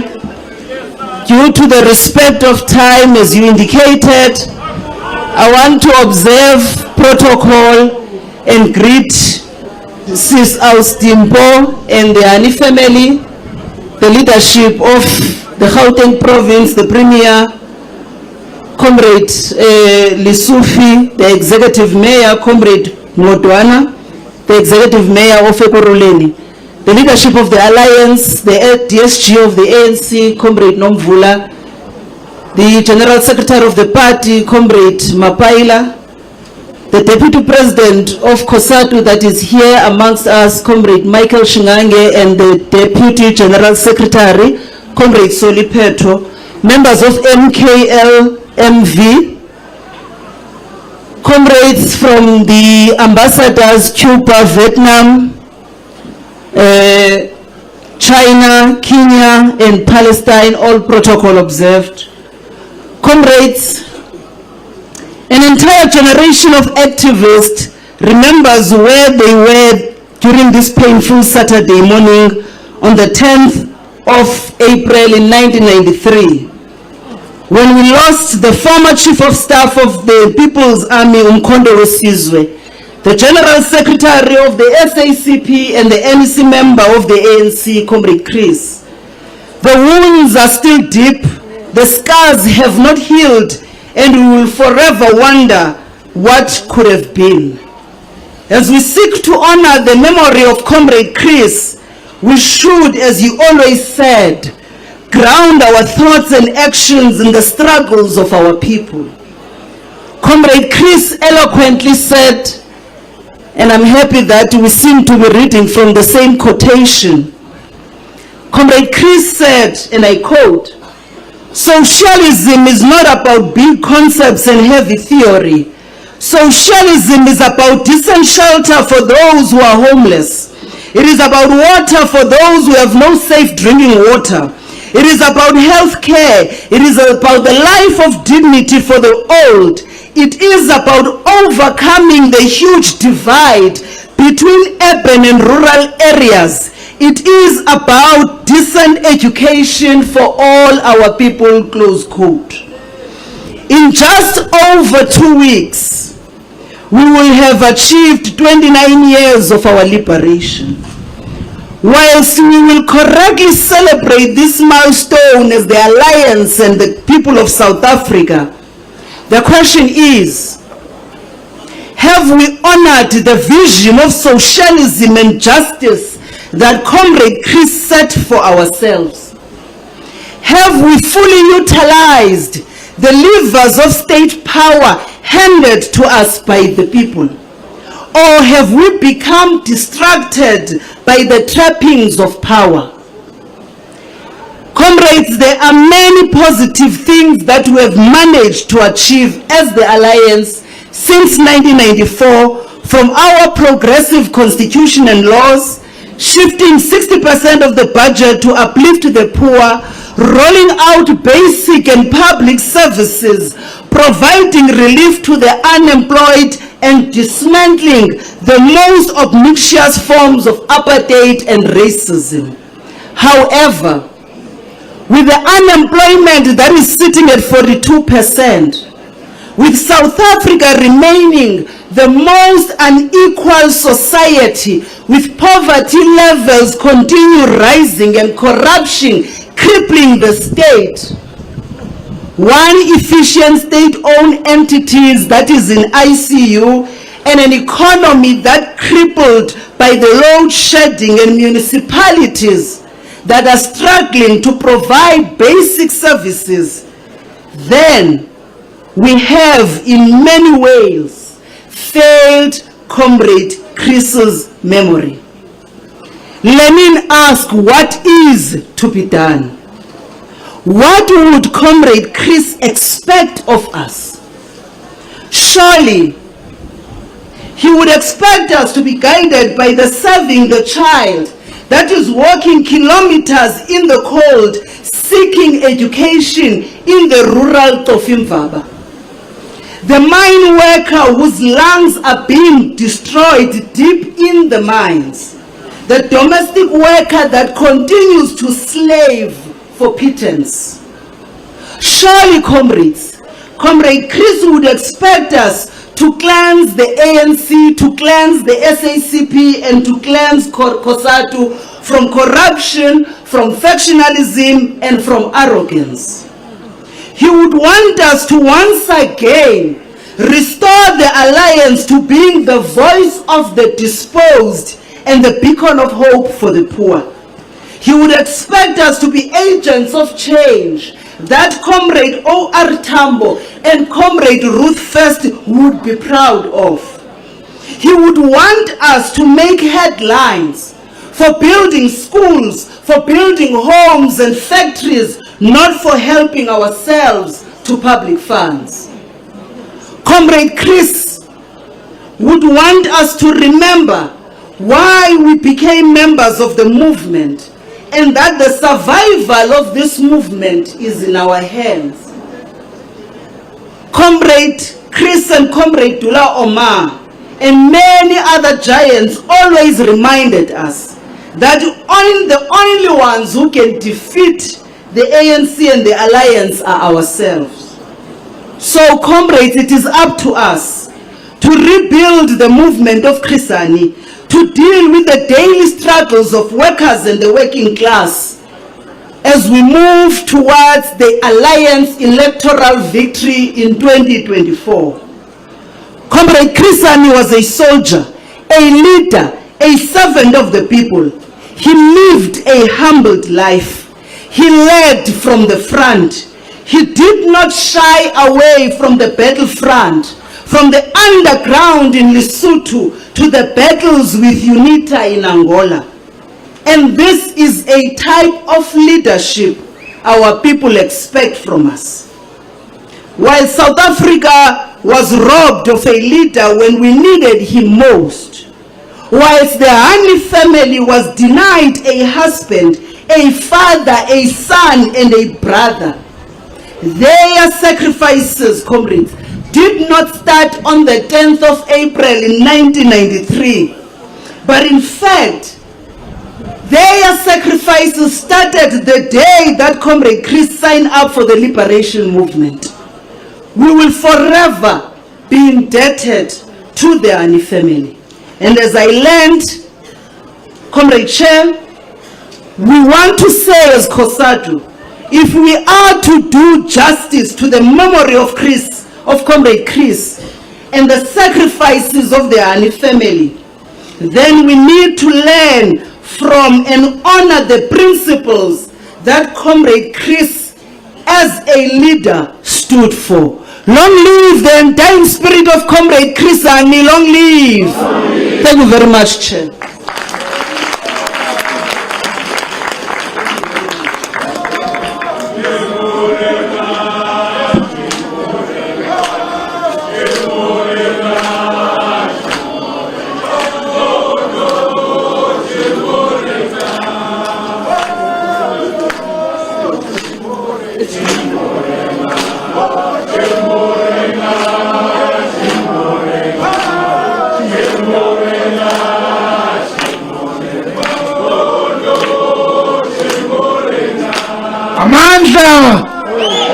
Amandla!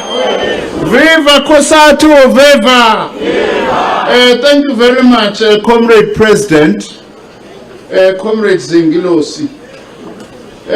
We're now going to call upon for a brief message a representative from our military veterans, MKLMV.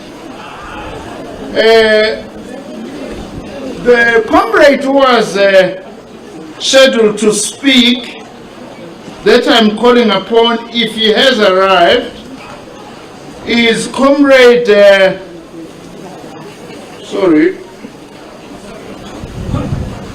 Comrade Hoto. Has he arrived? Comrade Hoto.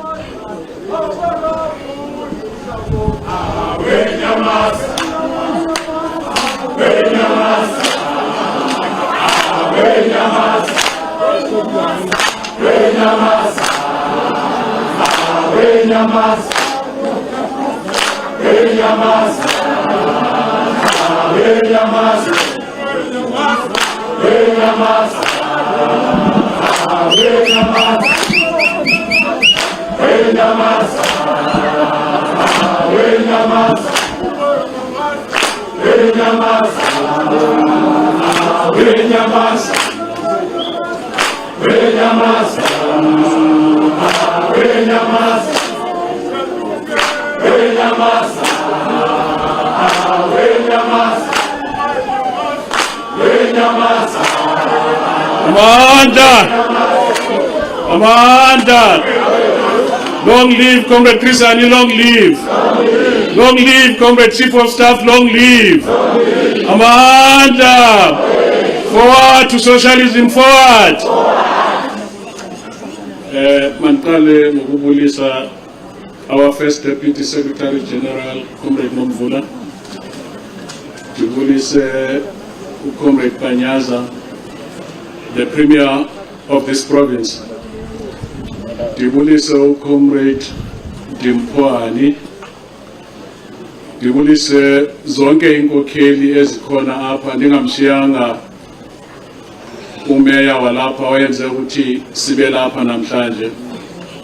Ndibulisa wonke amakomanisi akhona apha namhlanje. Ndithi ke, and all protocol observed. Sihlalo ndivumele ndiqale with an anecdote. Oh, okay. Allow me to start with this anecdote. And the reason for that is to try and give you a picture of a communist. Ngoba Comrade Chris was one up to the end. Around August 1988, after surviving a raid in Botswana, I arrived in Lusaka with only my face cloth and a toothbrush. From the airport, I was taken to Comrade Chris Hani's place. And the first thing that he asked me is that, do you have anything to change? Because I know when we were arrested in Botswana, you slept in prison with the clothes that you are wearing now. And he was quick to go to his wardrobe, give me a jacket. A nice one, not umpando lo siujwayele we-ANC. A nice one. No, really, it was a tweed jacket. A shirt, a pair of trousers, and a pair of sneakers. That, dear comrades, in my life I will never forget. Reason being that those comrades were in exile do understand that for us at least to have something on our backs, we depended on the solidarity from all the countries that were assisting us. But for a comrade not to hesitate to give you one of his best clothes, it tells you the type of a person that we are here to remember. Dear comrades and friends, before I venture to my input, allow me to invoke the name of Ms. Reta Haramse. We all know she was the neighbor who raised the alarm when this killer shot Comrade Chris Hani. She witnessed the assassination on that fateful day. On that fateful day, yes, I do understand that Madiba did acknowledge her. We must remember her at all times. As we converge here today, it's been 3 decades since those mercenaries took our commissar away from us. Let us try and reflect and also attempt to respond to a number of possible questions you might have for us as ordinary members of the ANC and the party, of course, together with the leadership of these institutions. Let us try and establish if we have been able to get to the anticipated destination in 30 years, or if we are still on the correct azimuth as we honor this true patriot. Even me standing here, talking about him, I feel so inadequate.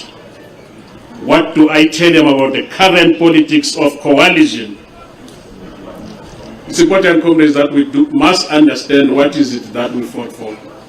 When we talk of national democratic revolution, what is it that we talk for?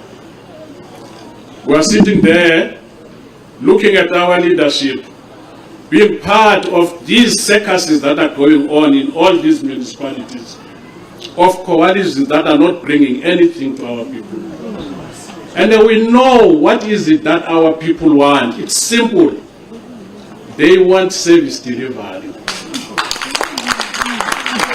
All what they want, comrades, is service delivery, and it's in front of us. They want jobs, they want land. Why should we go and be part of all these circuses in these municipalities? It is just not on.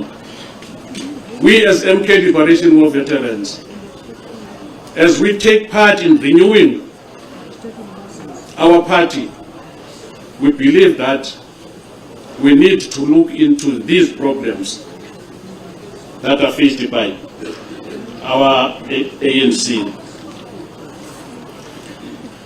Commissar did not die for anything, but for both the oppressor and the exploited. How do we stay on course for the realization of his vision of better life for all?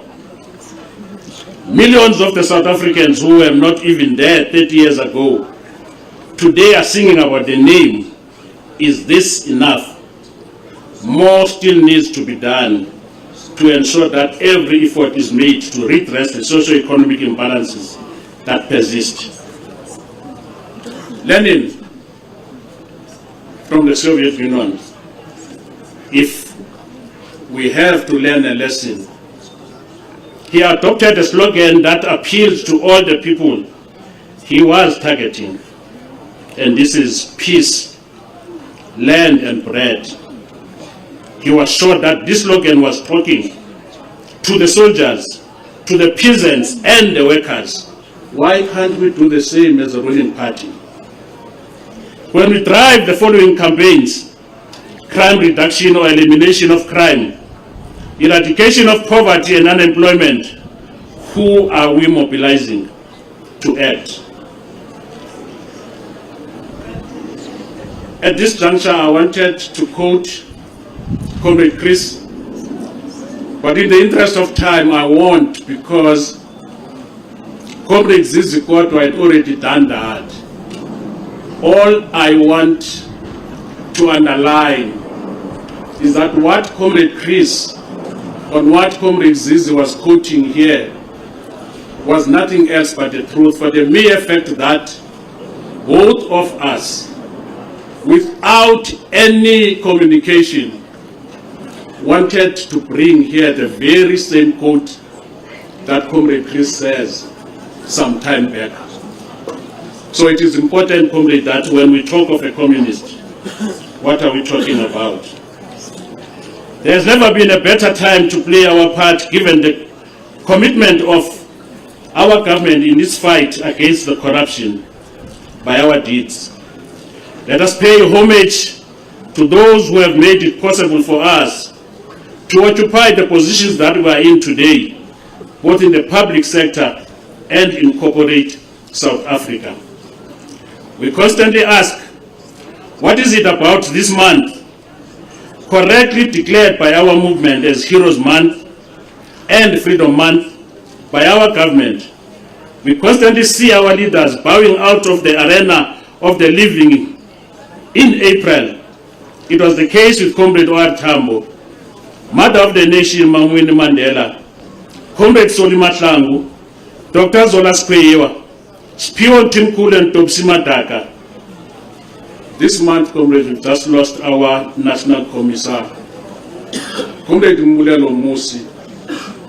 We had everything common with Comrade Chris Hani, because Comrade Mulelo, when he arrived in the country, the first person that he worked with was the Chief of Staff, Comrade Chris Hani. He has also just departed this earth. The bravery that he learned from Comrade Chris Hani, the heroism that he learned from Comrade Chris Hani, it was Comrade Mulelo, when we had Mkatashinga in our camps, who stood up and challenged the leadership that as much as these anarchists are doing no good to the ANC, but as a leadership you need to listen to them. They might have something that they want to relay to the ANC itself. So that was our commissar. And I'm talking about somebody who learned a lot from Comrade Chris Hani.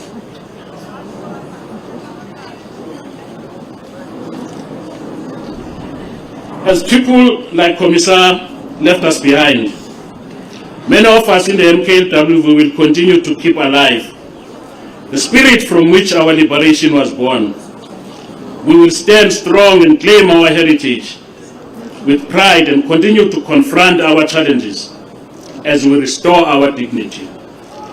As I close, Mphathi walo mhlangano, I just want to declare to our people that we as Umkhonto weSizwe, that we as MK Liberation War veterans, we no longer want to come to you cap in hand. All that we want to do is to be part of those who are committed in renewing this organization. And that we're gonna do it with you. We're not gonna be working in front of you, we're gonna be working with you in renewing this organization at all costs. Despite the fact that some of these combatants, when they have to be buried, we have to go siyokunqeba into yokuthi bangcwatywa njani na. We are happy that our National Commissar, the leadership, has taken it upon itself to assist us in giving a decent burial to our Commissar, in the month that we lost Comrade Chris Hani. And we are saying to the people of South Africa, despite the fact that some of them do not know as to when they are going to get the next meal, they are still prepared to defend this organization, because they know this alliance that brought us here today was made in blood. As O.R. Tambo said, it's not just an alliance that was on paper, it's an alliance that was in blood. So MK Liberation War veterans will at all costs defend this movement, renew this movement, unite this movement, and bring the people of South Africa together. Long live Comrade Chris Hani, long live! Amanda!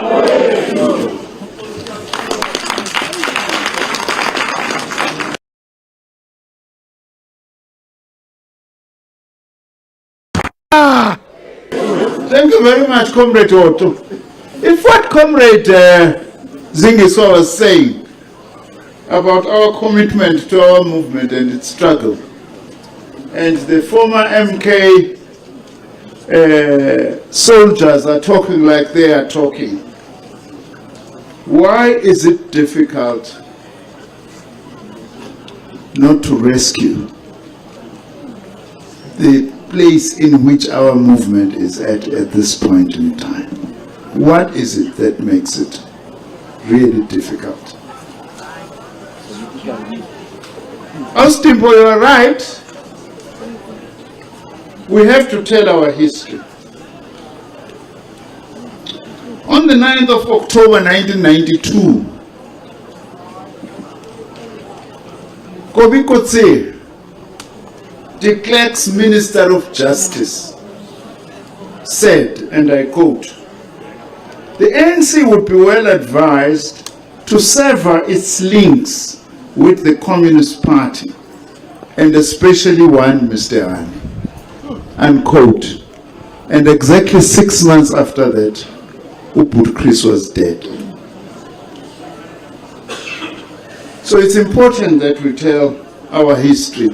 And you are right, we are not mad when we are calling for this issue, or when we said Walus must not be released at the time. Now, I want to call upon Umbutho wethu omkhulu, the African National Congress, sidudla senhlangano yethu ekhokhela lelizwe nohulumeni wakithi, uthi uzonika umyalezo nayo.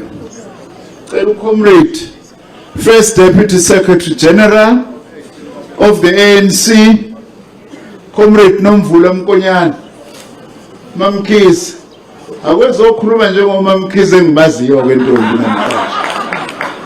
Over to you. ANC yasetshenzelwa alala,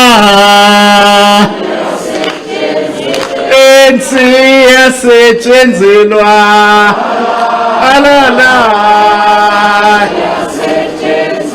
ayithengwa ngethenda. Hey! Ayithengwa ngathenda. Hayibo! Amandla! Amandla! Long live the fighting spirit of Comrade Chris Hani, long live. Long live the fighting spirit of Comrade Chris Hani, long live. Viva the tripartite alliance, viva. Viva the tripartite alliance, viva. Thank you, Nyabonga Comrade Clayton Zimande, our national chairperson of the South African Communist Party, program director. I also want to acknowledge the leadership of the Ekurhuleni municipality present here, and join those who have really appreciated your continuous sustenance of remembering this particular day. Let me immediately recognize and acknowledge our dear sister Mary Mpo, Ausdimpo, Njamme, Kuhlompile Habedi, hararu hangata fela ntse ke o hlompha. To our leadership of the South African Communist Party led by Comrade Solima Paila, the COSATU leadership led by Comrade Zingi Swalosi, MK veterans led by Comrade Den, Papa Action, the Premier and Chairperson of the NC in Gauteng,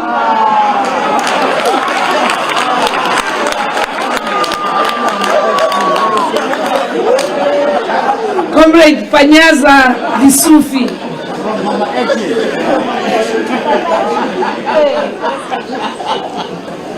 leaders of all political parties present here today, working together here in the city of Ekurhuleni,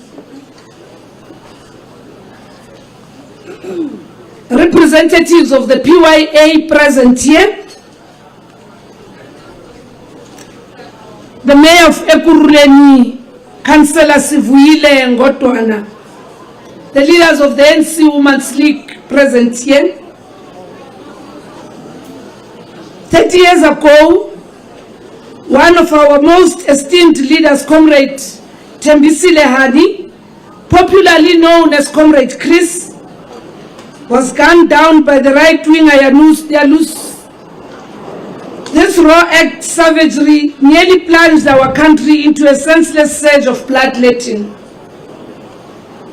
It is thanks to the strategic brilliance of the leadership of the NC that the potential conflagration did not come to pass.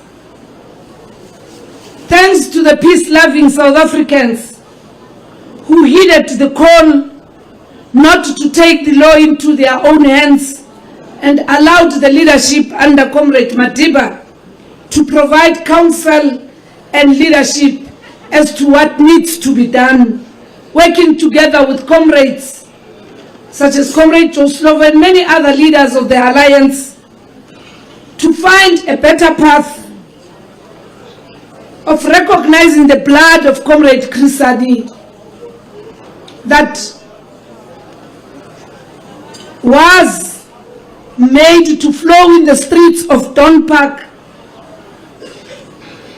not to be an act that will be easily forgotten, but in his honor and in his memory, it must be for the good, not only of our country, but also of a better Africa and a better world.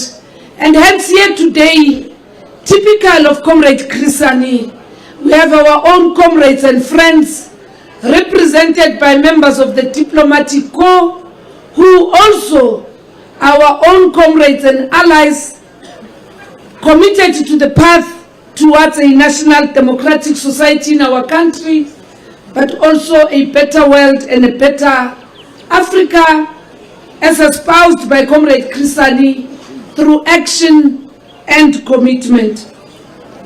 Nevertheless, the assassination of Comrade Chris Hani gave impetus to the confluence of factors that led to an enactment of April 27, 1994 as the date for the first democratic elections. We are indeed free today because Comrade Chris Hani and many others lost their precious lives, amongst others Comrade Mbulelo Musi, Solomon Mahlangu, Comrade Oliver Tambo, and many other comrades who passed on in this month of April. In a presentment of his own fate, Comrade Chris is reputed to have remarked that, and I quote, "I've never wanted to spare myself because I feel there are people who are no longer around and died for the struggle. What right do I have to hold back? What right do I have to rest, to preserve my health, to have time with my family, when there are people who are no longer alive, when they sacrificed what is precious, namely life itself," close quote. Apart from his obvious and resolute commitment to the cause of freedom, Comrade Chris' remark illustrates that freedom was not free. And I wish to repeat, freedom was not free. Because our freedom came at the cost of Chris Hani's blood and that of thousands of other heroes and heroines, we are obliged to remain loyal to the very reason he and his fellow travelers took to battle against the apartheid crime against humanity. In the post-1994 setting, this means, amongst other things, that we must continue to pursue the goal of a better life for our people. Comrade Chris Hani would have expected nothing less from all of us.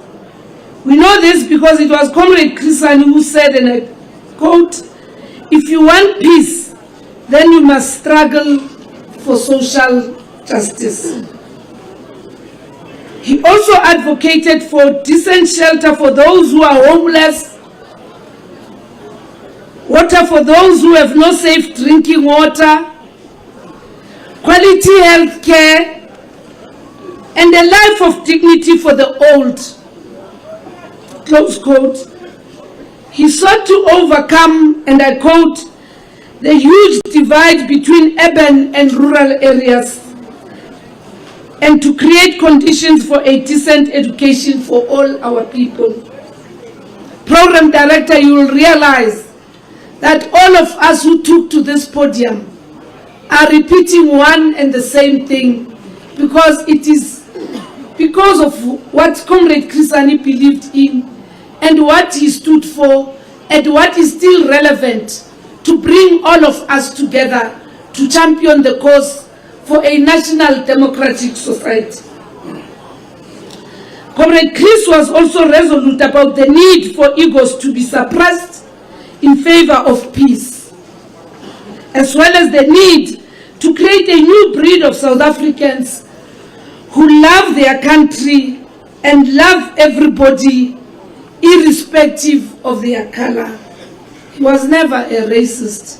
He hated racism and any other form of discrimination.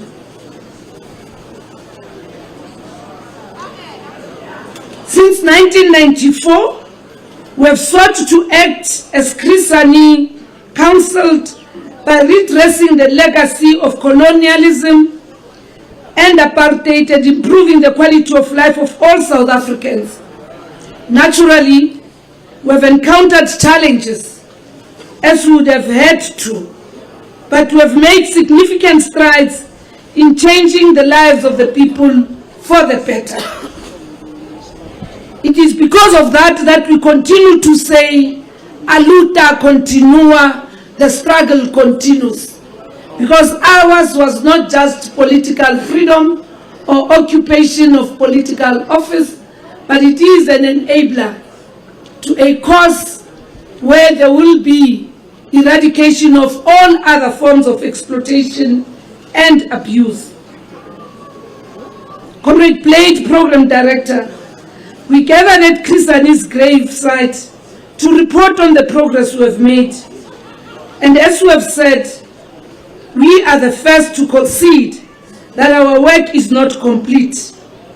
We are still battling to suppress egos in favor of peace and to create a new breed of a South African who loves their country and their fellow nationals, irrespective of color. As guided by the Freedom Charter, the ANC remains committed to improving the lives of South Africans. Our continued struggle to effect progress on all areas of socio-economic progress is intent on benefiting working people, the poor and the marginalized. Comrade Chris dedicated his entire life to help and to emancipate the people of South Africa, Africa and the world. We must all continue to unite and make this a reality in our lifetime. This task can only be realized if the tripartite alliance is united in its posture and has practical programs.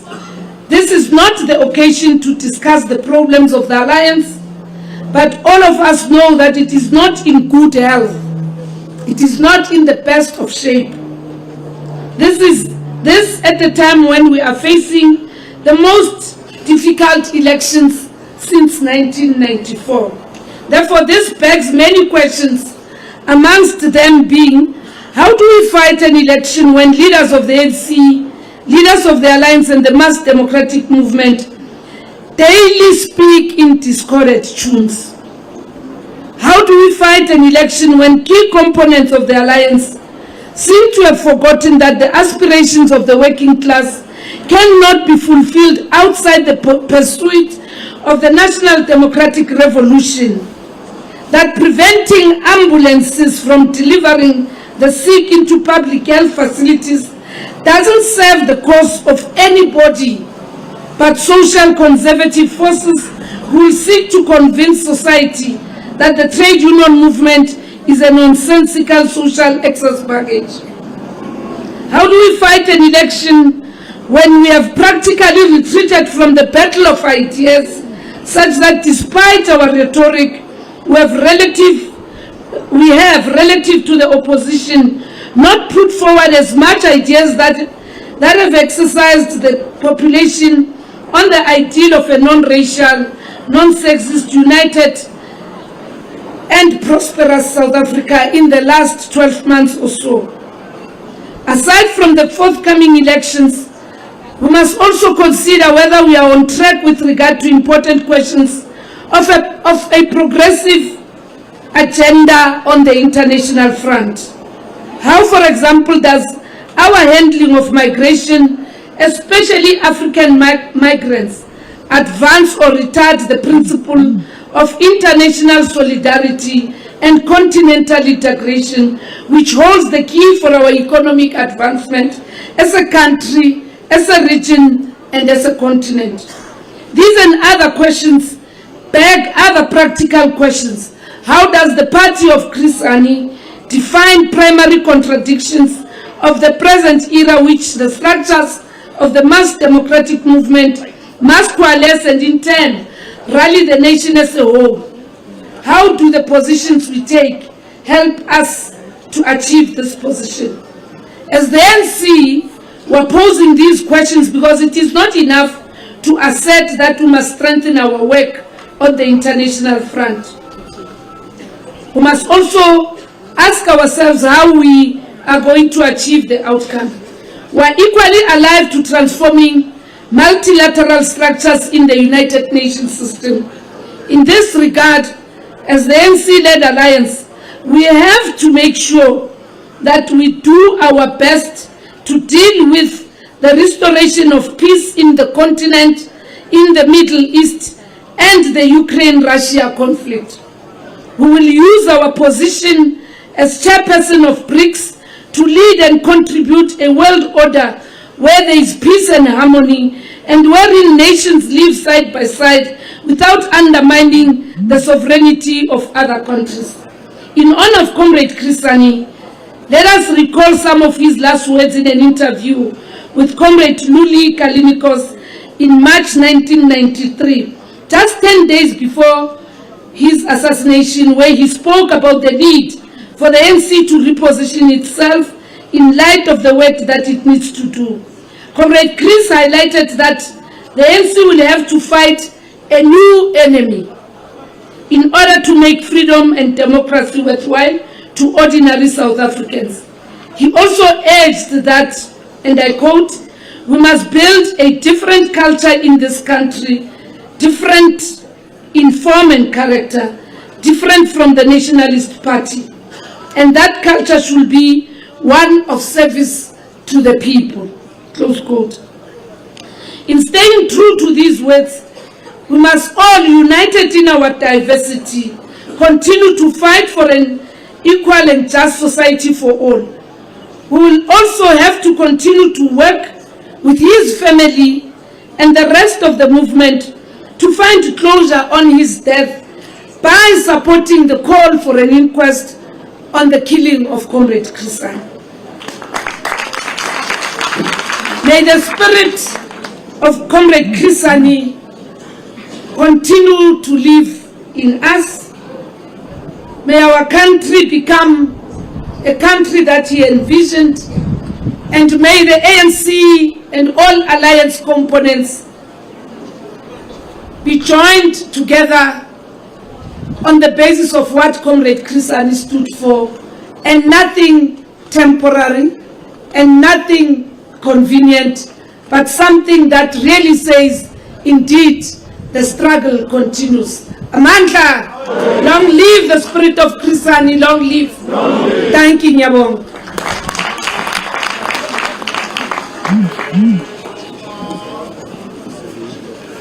Amandla! Amandla! Thank you very much, Comrade DSG. Ukhulume kahle.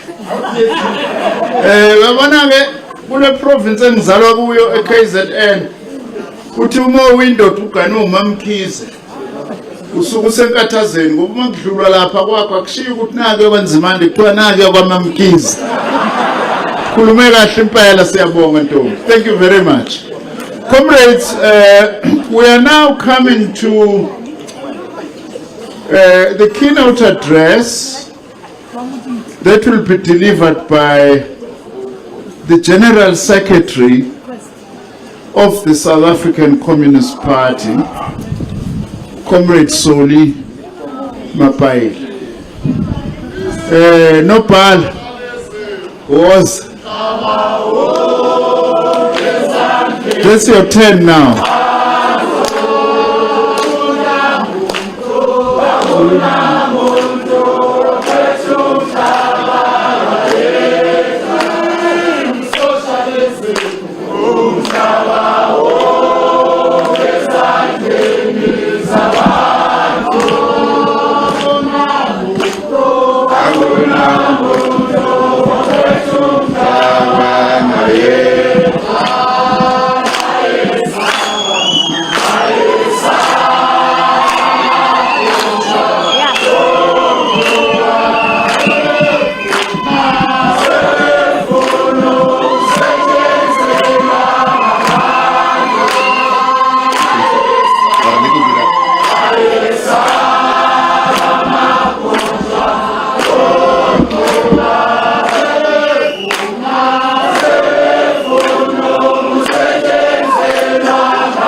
Amandla!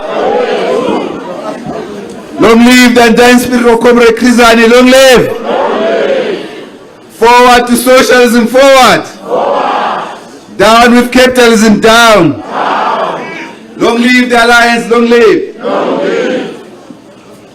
Thank you very much, Program Director, Dr. Blade Nzimande, Chairperson of the South African Communist Party. Let me take this opportunity to thank,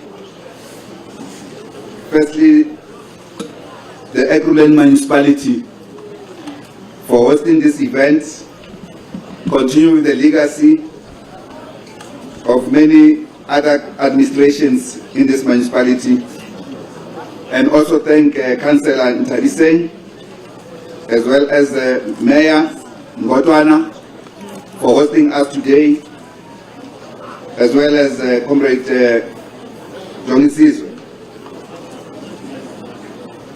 Let me greet the family of Chris Hani, Mayor Hani, Austin-Po, and Dr. Natani, our good doctor, for always being with us here all the time. Austin-Po, kajenu bare no tempe. Yeah, tempe it's kajenu. Kila mwechi ya wachawa mwai. Let me greet the leadership of the SACP, led by Dr. Blade Nzimande, there's Comrade Joyce Muloe Moropa, our National Treasurer, Comrade Tula Singesi, our Deputy National Chair, and our first DGS, Deputy General Secretary, Comrade Madala Masuku, members of our Central Committee, and our Provincial Secretary, Comrade Jacob Mamabule, and our leadership in the province and the region. The leadership of the ANC, led by Comrade Nongula Mkonyani, our first DSG in the ANC, Mama Action. I can take you a metric and strategy. Yale kukle fadak, unal papa action, but okay, I'm saying one of the program at least. Comrade Panyaza, as the chair of the ANC in the province, and the leadership of the ANC, entirely members of the NEC, Minister Zizi Kotwa, the leadership of COSATU, Comrade Zingi Swalosi, President, the Deputy President of COSATU, Comrade Mike Shingange. Comrade President, you said there's a DGS of the ANC, but then you said Comrade Pet, who's the General Secretary. So if it's the DGS, it's Comrade Twala. If it's the General Secretary, it's Comrade Soli Pet. So I recognize them in that order. And leaders of COSATU, members of the Central Executive Committee who are here, leadership of our Young Communist League and the PYA structures led by Comrade Mzwandile Takudi, our National Secretary, ambassadors present here from different countries, our friendly countries, Ambassador of Cuba, Ambassador of Palestine, Ambassador of Vietnam, and Minister Chancellor of China, the People's Republic. Leadership of MKMVA, Comrade Dan Hoto, our chaplain, Comrade Mapatwe, Chaplain General, Mkonto Wesizu, People's Chaplain. Sabon.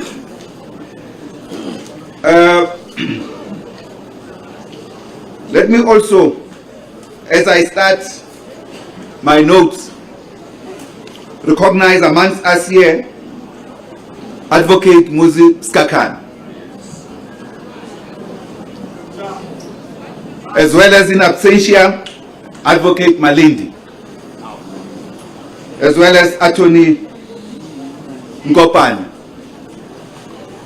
These are our lawyers, our advocates who fought with us against the white racist who killed our General Secretary, Comrade Chris Hani. These advocates and lawyers in general, over the last few years, represented us even when we had no money. We want to thank them from the bottom of our hearts. I do so on behalf of the SACP as well as the Hani family. Comrades, all protocol observed. For those that I might have omitted, indeed, I believe that we should observe a moment of silence for Comrade Ngulelo Musi, our National Commissar of MK Liberation War Veterans.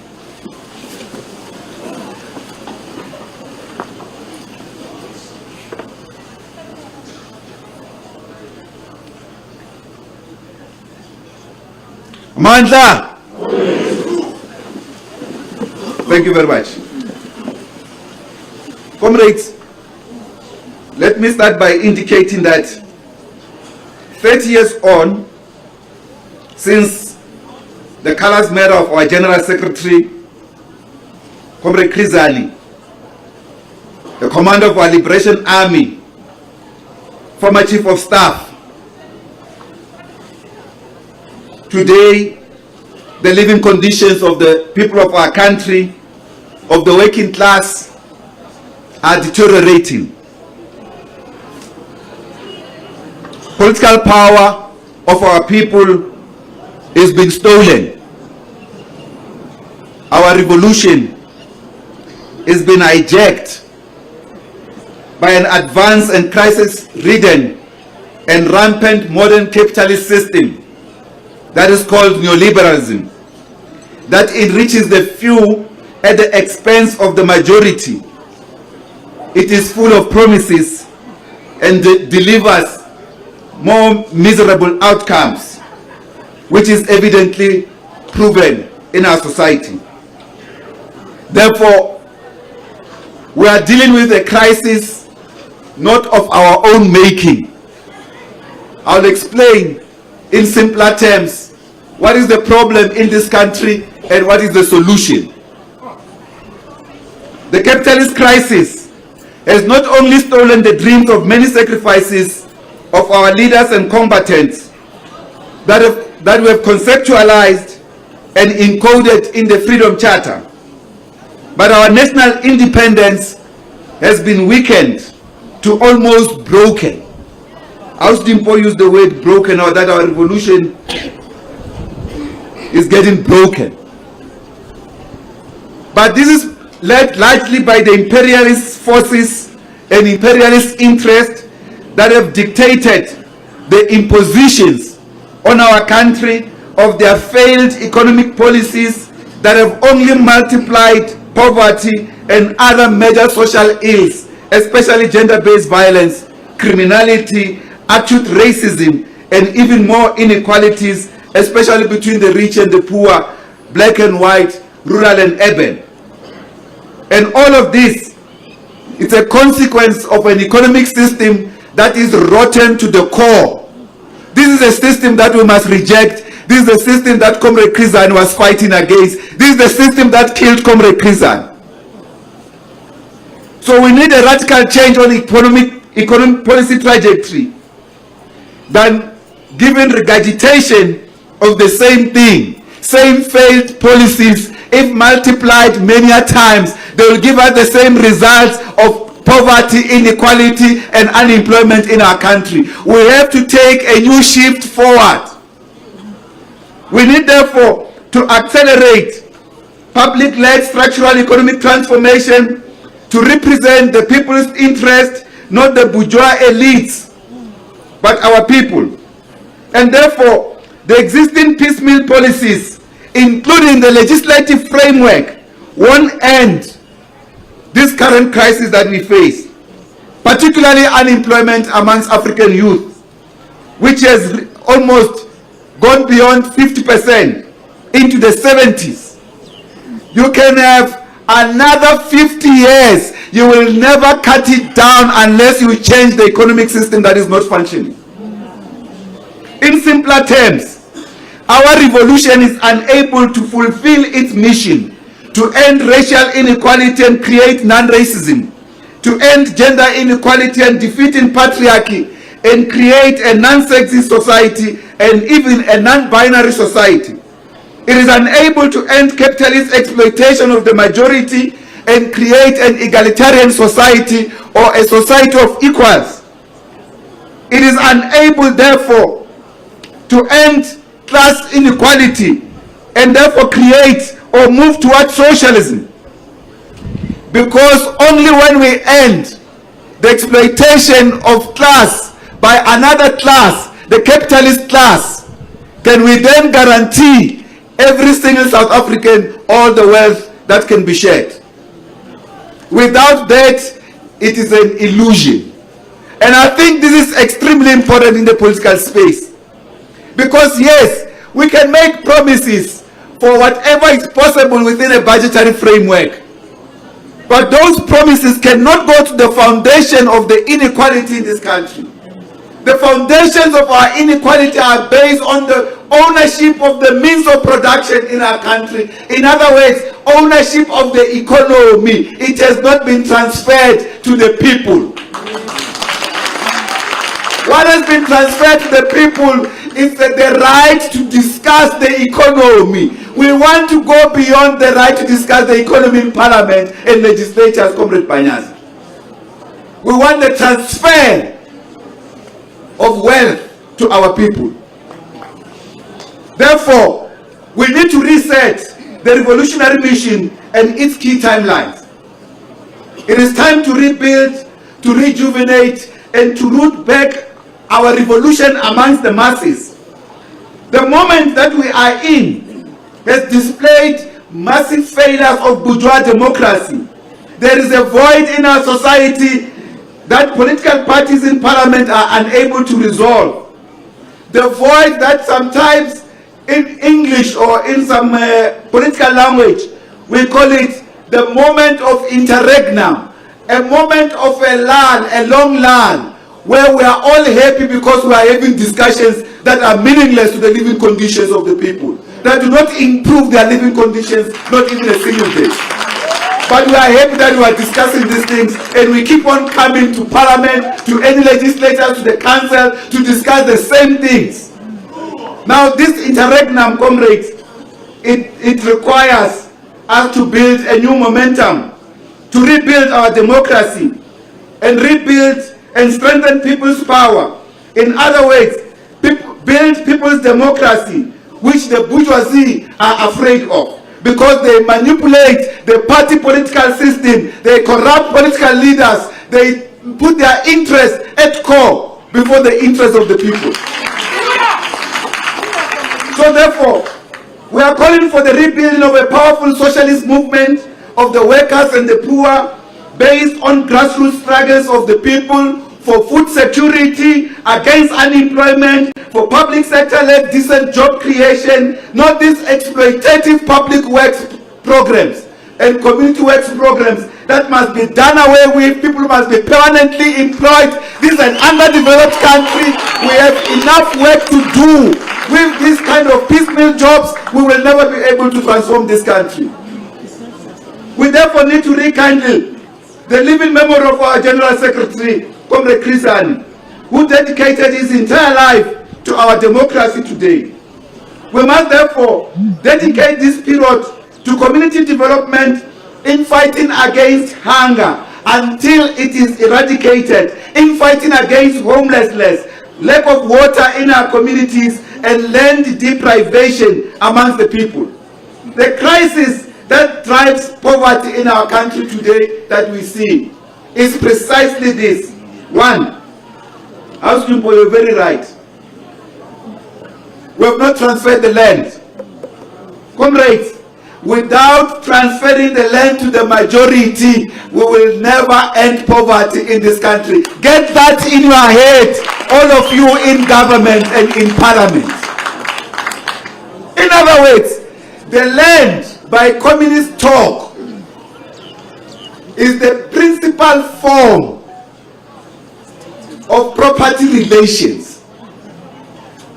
Kama ntsoma ishore ukumana lefatshe ke kumankanna ya o phela botse lefatshe. Yes.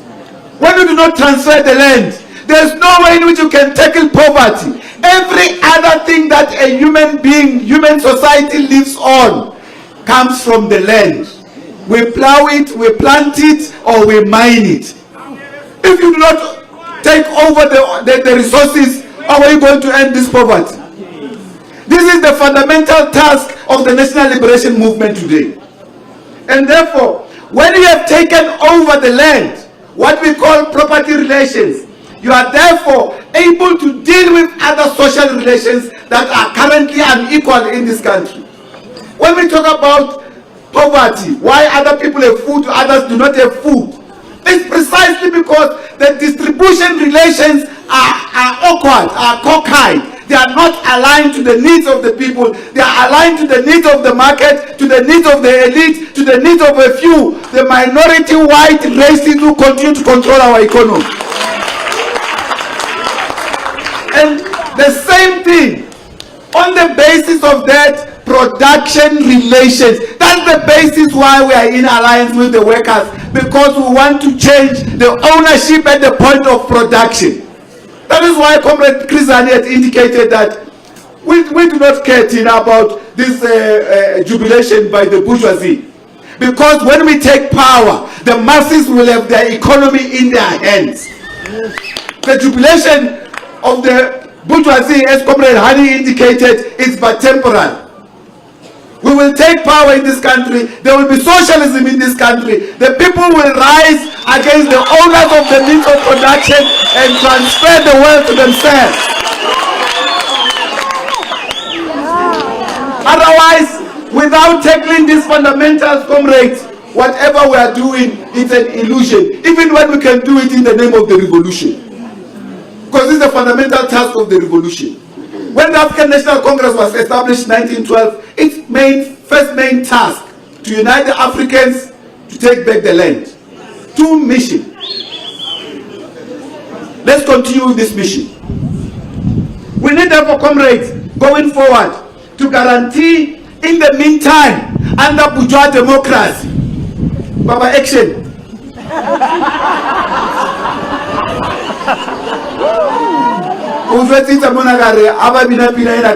Next time I in public, but when we win, Carleva, Mama bourgeois se va tella joie.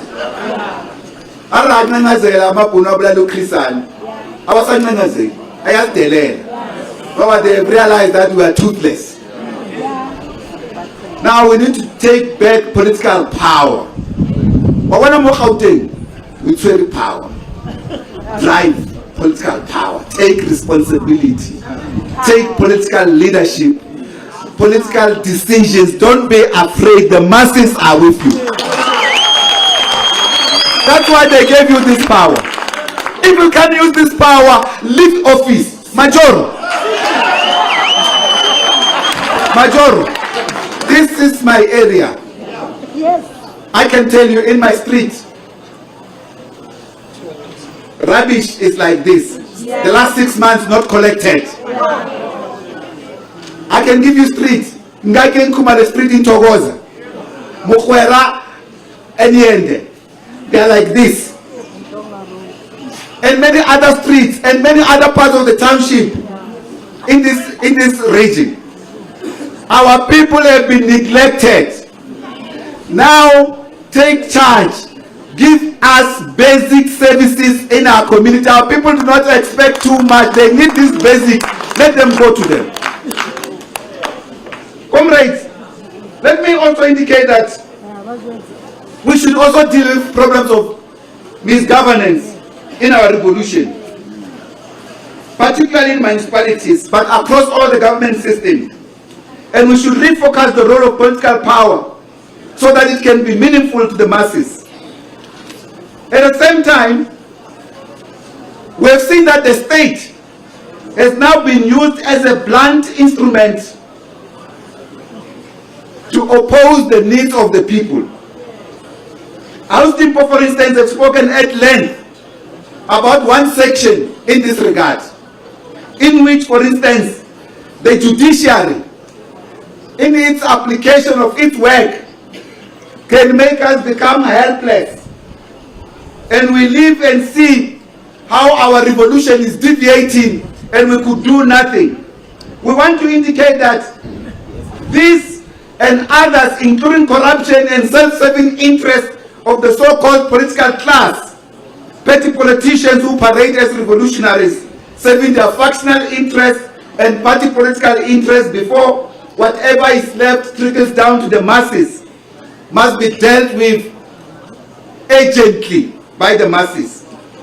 We equally need to work hard to rebuild our weakened character of our liberation struggle and our revolution, to build its ethical strength and morality, so that it can rekindle the moral force of power and of our example, and the power of example itself.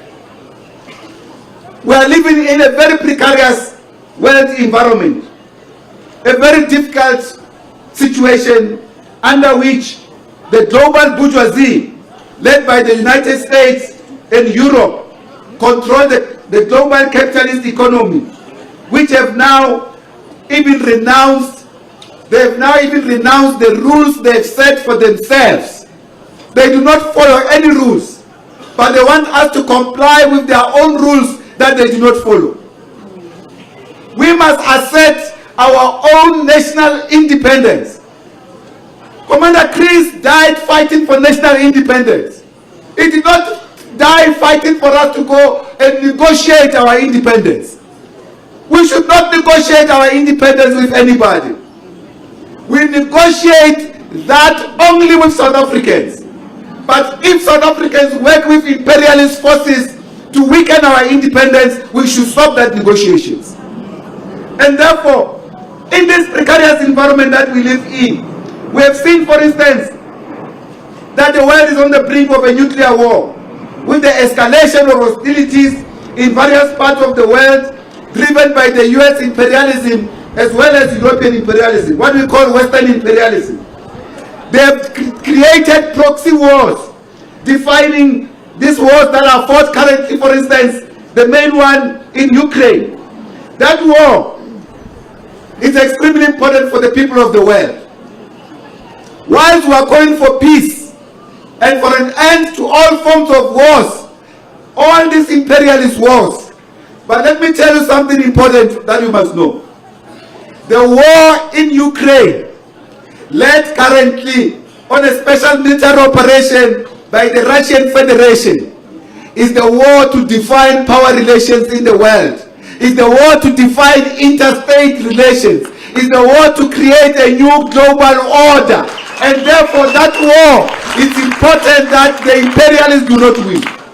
Why do you think all of Europe are sending their military wear and soldiers to go and fight one country through the proxy of Ukraine? It's because the outcome of that battle will change the entire world relations. Because at the moment, the imperialist forces led by the USA are condemning the world to poverty while they are taking all the wealth to themselves. That battle, that war in Ukraine is critical for the working class. It is currently the epicenter of this imperialist war now against Russia. It is in this regard that the Communist Party have also looked into international politics and the shenanigans around international politics and the world order today. Because if first Russia doesn't win that war in Ukraine, the world will regress. There will become reckless chaos. The current disorder will multiply against the working people of the world. It is in this context that the SACP has called and rejected the international instruments like the International Criminal Court of Justice that was controlled by the imperialist forces. We have called on our government to withdraw from the ICC. It is obvious, comrades, the ICC serves imperialist interest, is not the instrument of the masses. This entity was created to make world powers accountable. Those who were aggressors, those who created genocide, those who started wars. Does any other African country start wars against European countries or any other? They don't have that capacity until when they are coerced by the imperialist forces. It is in this regard that we have said South Africa must withdraw from the ICC. One of the reasons is that of the 52 people that were indicted by the ICC, they've only tried 52 people so far since they were in existence after the setup by the Rome Statute. 52 have been indicted. 48 are Africans. 4 are former Soviet Union leaders, former Russian leaders. Now, tell me, does any other African country apart from that useless country called Morocco that has colonized Western Sahara? Is there any other African country that has colonized another African country? They have not started the wars like the war started by Europe and the Americans. Today, this ICC cannot call Netanyahu to account about the continued attack of the Palestinian people. They cannot call Tony Blair to account, Bill Clinton, Obama, Bush, to account for their American atrocities and their occupation of Guantanamo Bay in Cuba and of Panama Canal in Panama. They cannot call them to account for the war in Yugoslavia and Iraq, for the death of Muammar Gaddafi, for the removal of President Laurent Gbagbo in Ivory Coast. they think we are fools. And a government that stays in this will itself become foolish.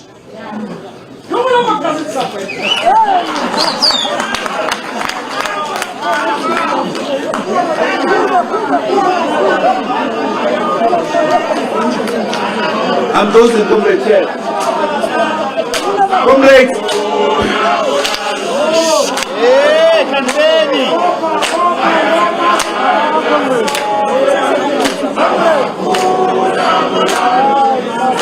Amanda! Thank you, comrades. I was taking some water.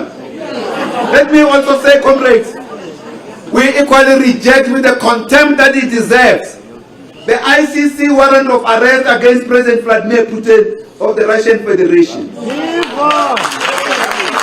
We are doing this not because President Putin is a communist, but precisely because of what he stands for today in world politics. He is today the leader of the world alternative with that war in Ukraine. And we will welcome him here in South Africa.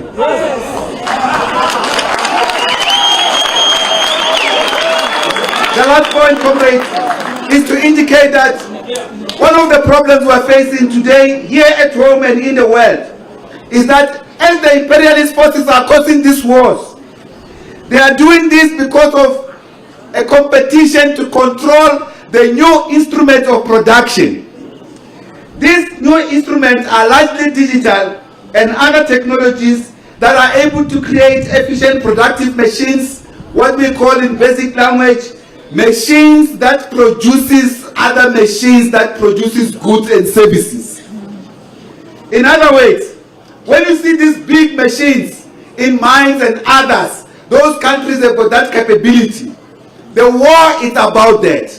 The Chinese government and the Chinese revolution has advanced ahead of the USA and of Europe by digital technology, by the creation of new instruments of production.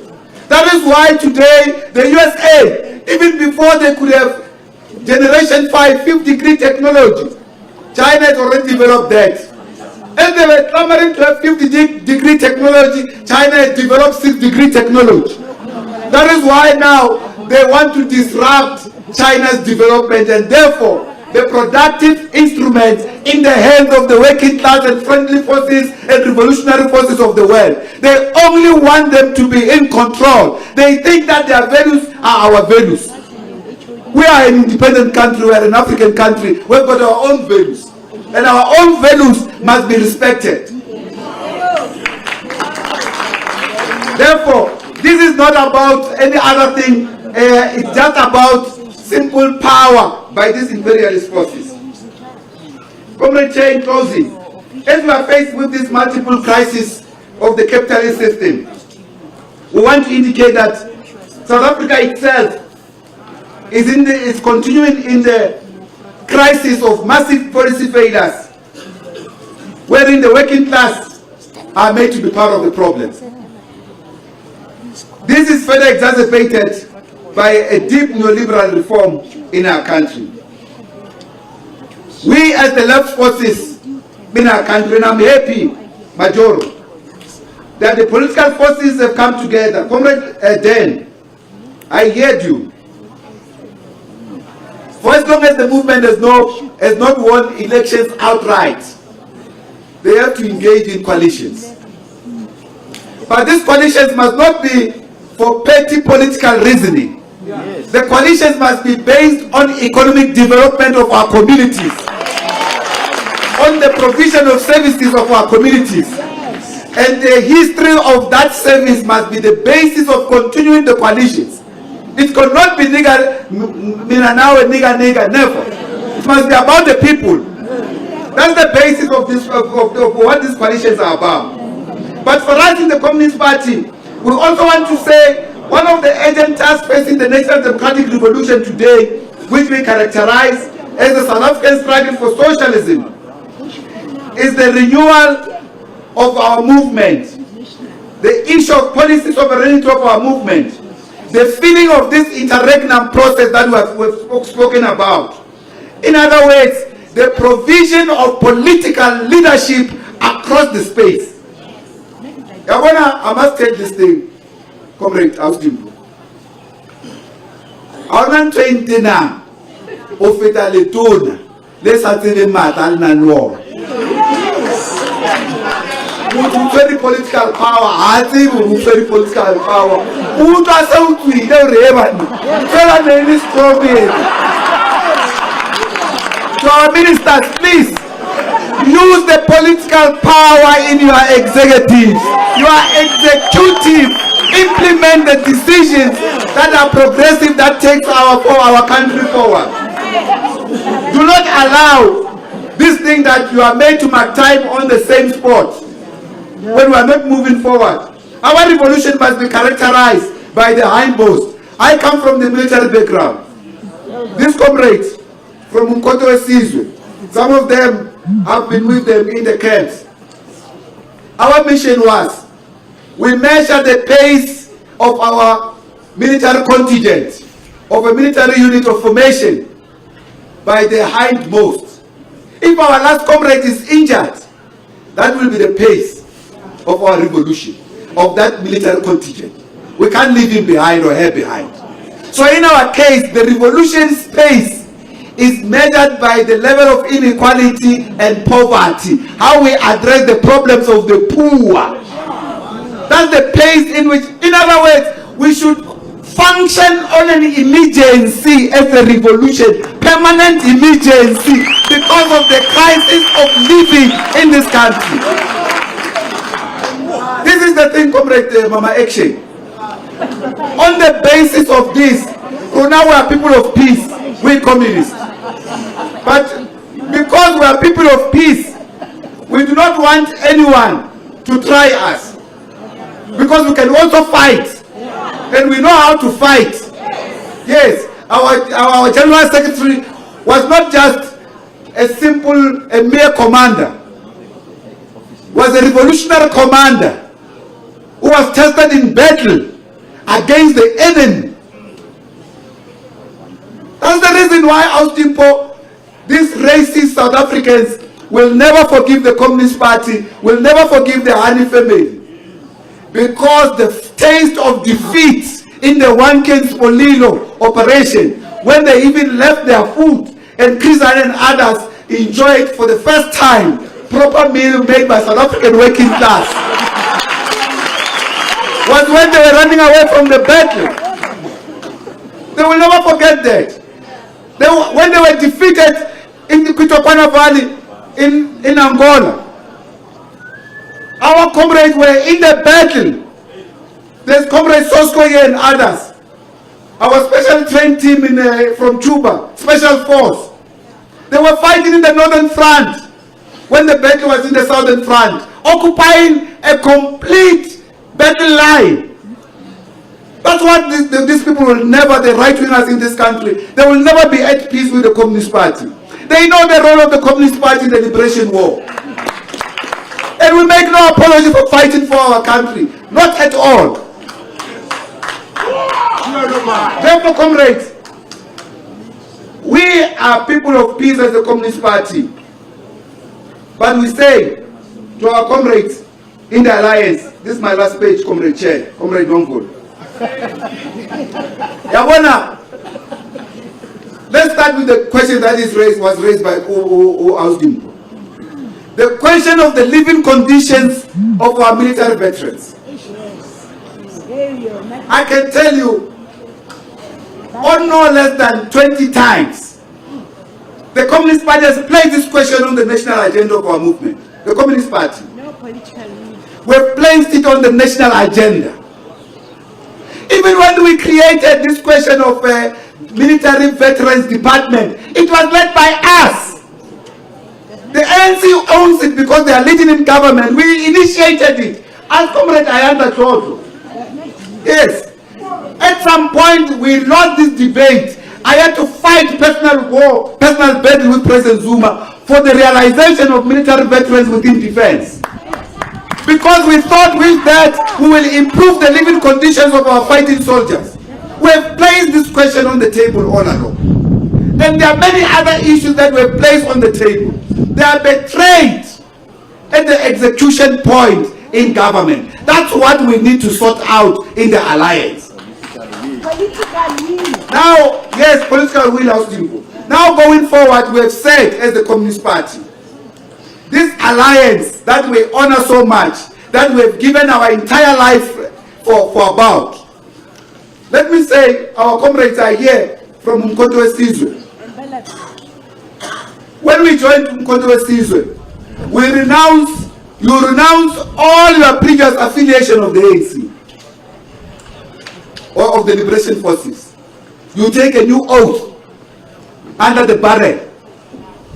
In other words, you take military decision to belong, to be an instrument of the people that is exercised through the African National Congress heading the Liberation Forces. We took that oath. We have not betrayed that oath today. Why the conditions of the people, the acceleration of improvement of the living condition is taking so long? Precisely because the liberation movement has become apologists to the racist rulers and those who control our economy. They are so arrogant.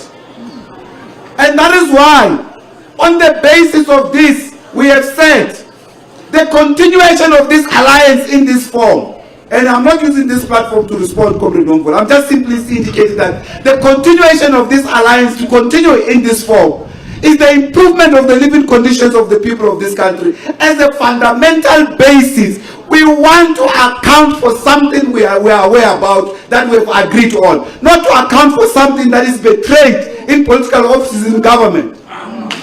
That we did not agree. We did not agree to neoliberal economic discourse. We did not agree to the continuation of domination by big capital in this country when we control legislatures. If we can make laws, appropriate laws, to transform the lives of the people, let's put a referendum. Let's say this is the problem. Let's have a referendum. Let the masses decide. That's where we stand as a Communist Party. On that basis, we have said, going forward, the preferred modality of us continuing in joint elections is the alliance. But it can't be the alliance in this current form. If the alliance is not willing to tackle this question on the table to improve the living conditions of the people on the ground, we will go. We won't subject our name to death. We will be betraying this man. So on that basis, we are saying we are together as the allies on the basis of a common radical program to transform the lives of our people. That's our main condition, Comrade Nomvula. The rest are insignificant. On this basis, comrades, lastly we want to indicate that, as Comrade Mfandile indicated, we have launched a petition. Our people spoke about this question very well. We have launched now, we were forced to go on an online petition because this is part of the reason. How dare, for instance, the revolutionary movement that lost one of its finest sit down, have nothing to do with this matter. We have placed it on the table of every single minister of justice. We have done everything possible. So there's no respect in the alliance if things continue this way.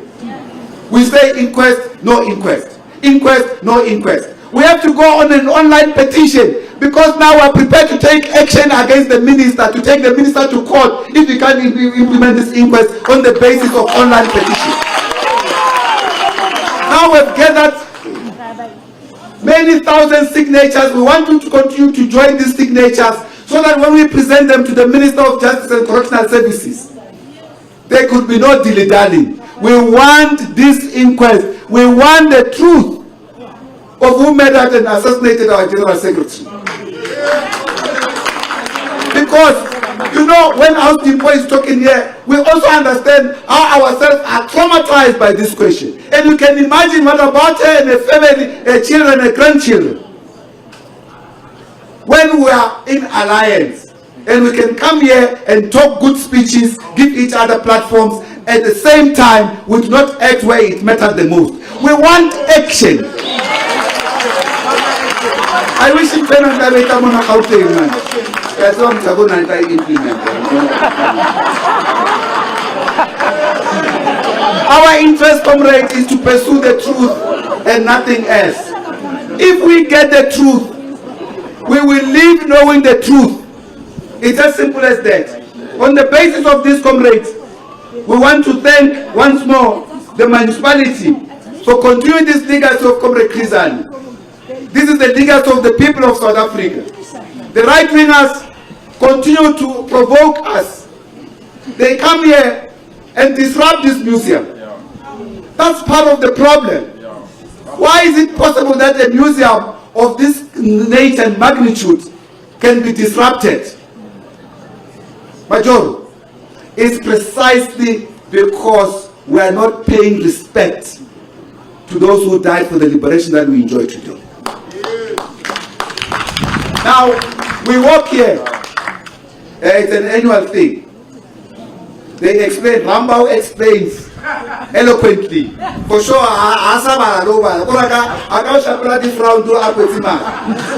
he explains this thing. You know, when we reach the point, the last point, where we are supposed to inscribe the many comrades who died, and by the way, our comrades, particularly from the SDUs and the rest of the NK units, all the comrades who died in this region, their names must be inscribed there to accompany their commander. Now, this thing is taking years, but because of the manner in which this thing is organized, it's not been properly attended to. That is why we agree completely as the Communist Party with House Dimpo. We agree on the concept of the museum, Comrade Ziz, so that we can have a proper place protected, not where a vandal can just walk in and destroy the member of our General Secretary.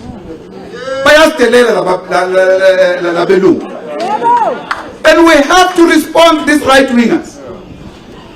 We cannot sit back and not respond when they are provoking us in this manner. Because if we do not, we will not be able to cross this interregnum that I was talking about, this void, this long void. The task, therefore, is to define the content of this interregnum and fill it in with new ideas. I loved and I like what I begin to hear coming out here in Gauteng. I wish, Panyazi, please don't disappoint us. The State of the Nation, State of the Province address was extremely important. Some of us do not take it for granted. I went to study what you said there. And I was like, why did it take us so long? Now that we have arrived, we want results, Baba. We want demonstrable results. And I have great confidence you will succeed, and we want to wish you well in this respect. Because that's what we require to take back the revolution and make sure that these comrades, some of them have got their houses given to them in an area, various parts of the province here, from Umkhonto Wesizwe, but they live in poverty. I can tell you, even the most reactionary countries in the world, I don't even have to mention them by name, but the most reactionary government in the world is known as the imperialist US. It treats its military veterans far better than us, a progressive liberation movement. This cannot be. So it is in this regard that we want to thank you, the municipality, for continuing this legacy of our General Secretary. And to say to all our people, the Communist Party will never let the memory of Chris Hani to die. In other words, for us, Chris Hani will never die. If they thought they killed him, hundreds more Chris Hanis have arisen inside the Communist Party. And there will be many more years, many more Chris Hanis coming from within the ranks of the progressive youth movement. And therefore, they cannot kill socialism or communism in this country.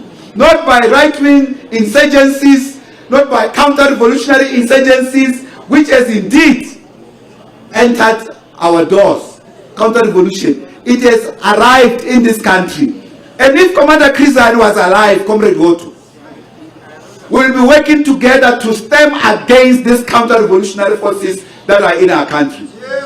There's a simple program that I can tell you, is my last point, that I can tell you about it's a modular program where they go looking for drugs. What a simplistic, successful program. When you look at the scale of that, you realize this is a real counter-revolution and offensive against the youth of our country that has been used also against the liberation movement and our democracy. So we need our comrades to go back to their trenches. All MK comrades, back to trenches in your communities. Take responsibility, reorganize, remobilize, unite our communities and defend our communities against all criminalities, against drug and substance abuse in our communities, and defend the people as we have defended the people during the most difficult time. This will be carrying out the true legacy of our General Secretary, Commander Chris Hani. May his unfailing living memory live on to inspire more generations of our people. Long live the undying spirit of Comrade Chris Hani. Long live. Forward to socialism, forward. Down with capitalism, down. Thank you very much.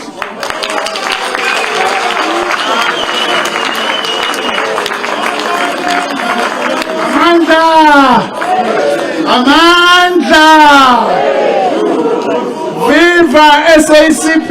Viva!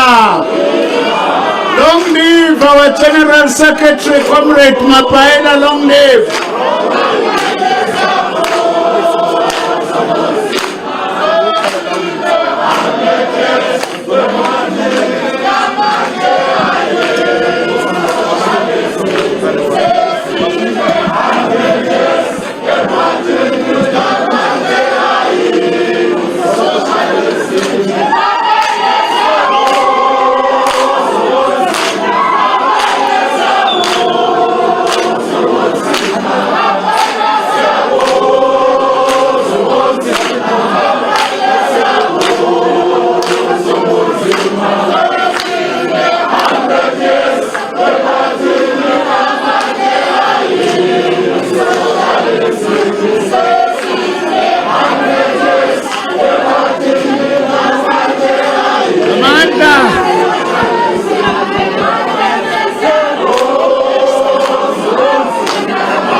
Amandla! Viva YCL, viva! Malkulu Fasimba, Malkule! Amandla! Comrades, thank you very much. The message is loud and clear from our General Secretary. Thank you very much, Comrade Soul. In simple language, DSG, what the General Secretary is saying, in language yetu, you cannot have the renewal of the ANC without the reconfiguration of the alliance. And you can't reconfigure the alliance without the renewal of the ANC. These two things must go together. So that we are able to move forward as a renewed alliance at the end of the day. That's the takeaway from our General Secretary. Also, I think, comrades, it's important to thank SACP. Without the SACP coming here every April 10 and also launching campaigns in the name of Comrade Chris, without the SACP, you started this as an organizer in the SACP, and you are still continuing with it as the General Secretary. We want to say thank you very much. Comrades, let's cut this up. Now, we want to move towards closing.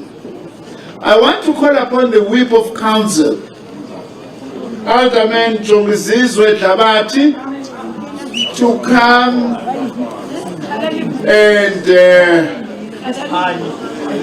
give us a word of thank you to all of us. Ngoba ilomkhandlu okuyiwona obusikamela. Alderman.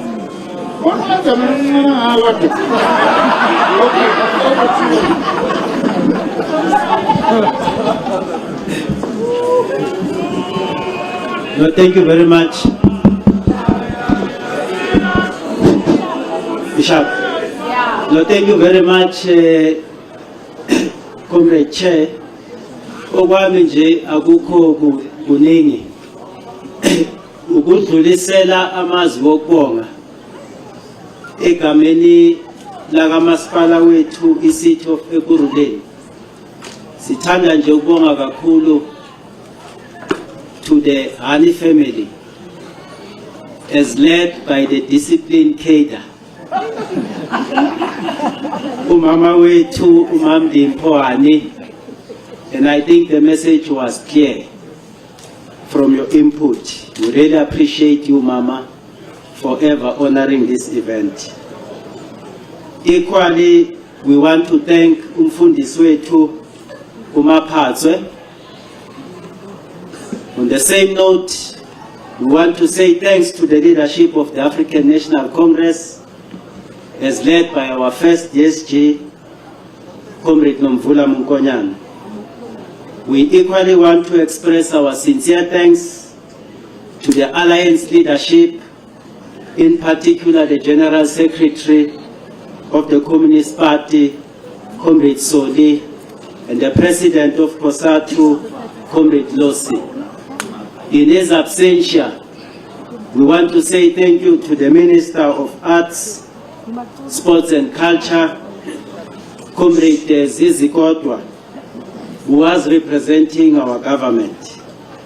To our Premier and the Chairperson of the ANC in Gauteng, Comrade Panyaza, thank you very much for honoring this event. To the collective leadership of the City of Ekurhuleni and the entire councillors representing different political parties in council, we also want to thank you.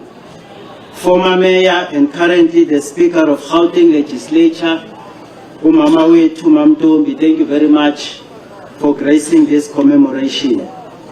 To our international guests, in particular Cuba, China, Vietnam, and our friends from Palestine, thank you very much for being part of this event. We equally want to thank our officials who were at the forefront of coordinating yet another successful commemoration of Comrade Chris Hani. Most importantly, we want to say thank you to the membership and the entire leadership of the ANC, the SACP, COSATU, SANCO, MK Liberation, war veterans, as well as the PYA. Not to forget our choir, EMPD, that is always here for us as and when we have these different activities. And lastly, I want to thank the Speaker. It was your maiden, Chris Hani commemoration. And thank you very much for steering the program. And Chairperson, Comrade Late. I have been requested, and I'm not sure if the Speaker was briefed about this, the Chris Hani lecture, which is going to take place on Saturday at Kempton Park Civic Center, 11 o'clock. Oh, Boxbeck. Okay, the Speaker will correct it. Safe to say that we are all invited to this memorial lecture. Thank you very much on behalf of the city. Thank you, Alderman. I thought you forgot about me. I was going to loudly thank myself for being this chairperson. On my side, I sign off. I hand over to the Speaker. So I sign off on my part. Thank you very much to you, all of you, comrades. Amanda.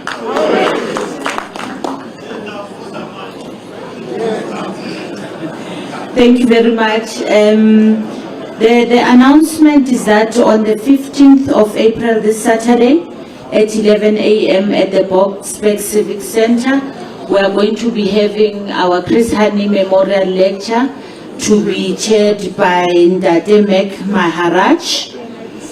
Mehani, as the city of Ekurhuleni, we would like to thank you for allowing us to continuously celebrate the memory of Ndate Hani.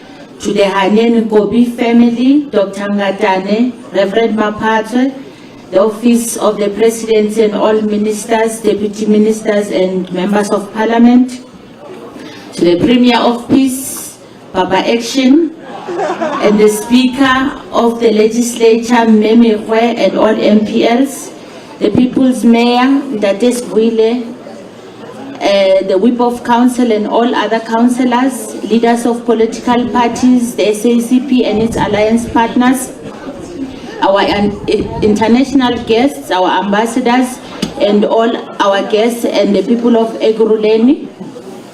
I would like to thank you for attending our 30th commemoration of the passing of Comrade Chris Hani, and we have now come to the end of our program. Thank you very much. Go well.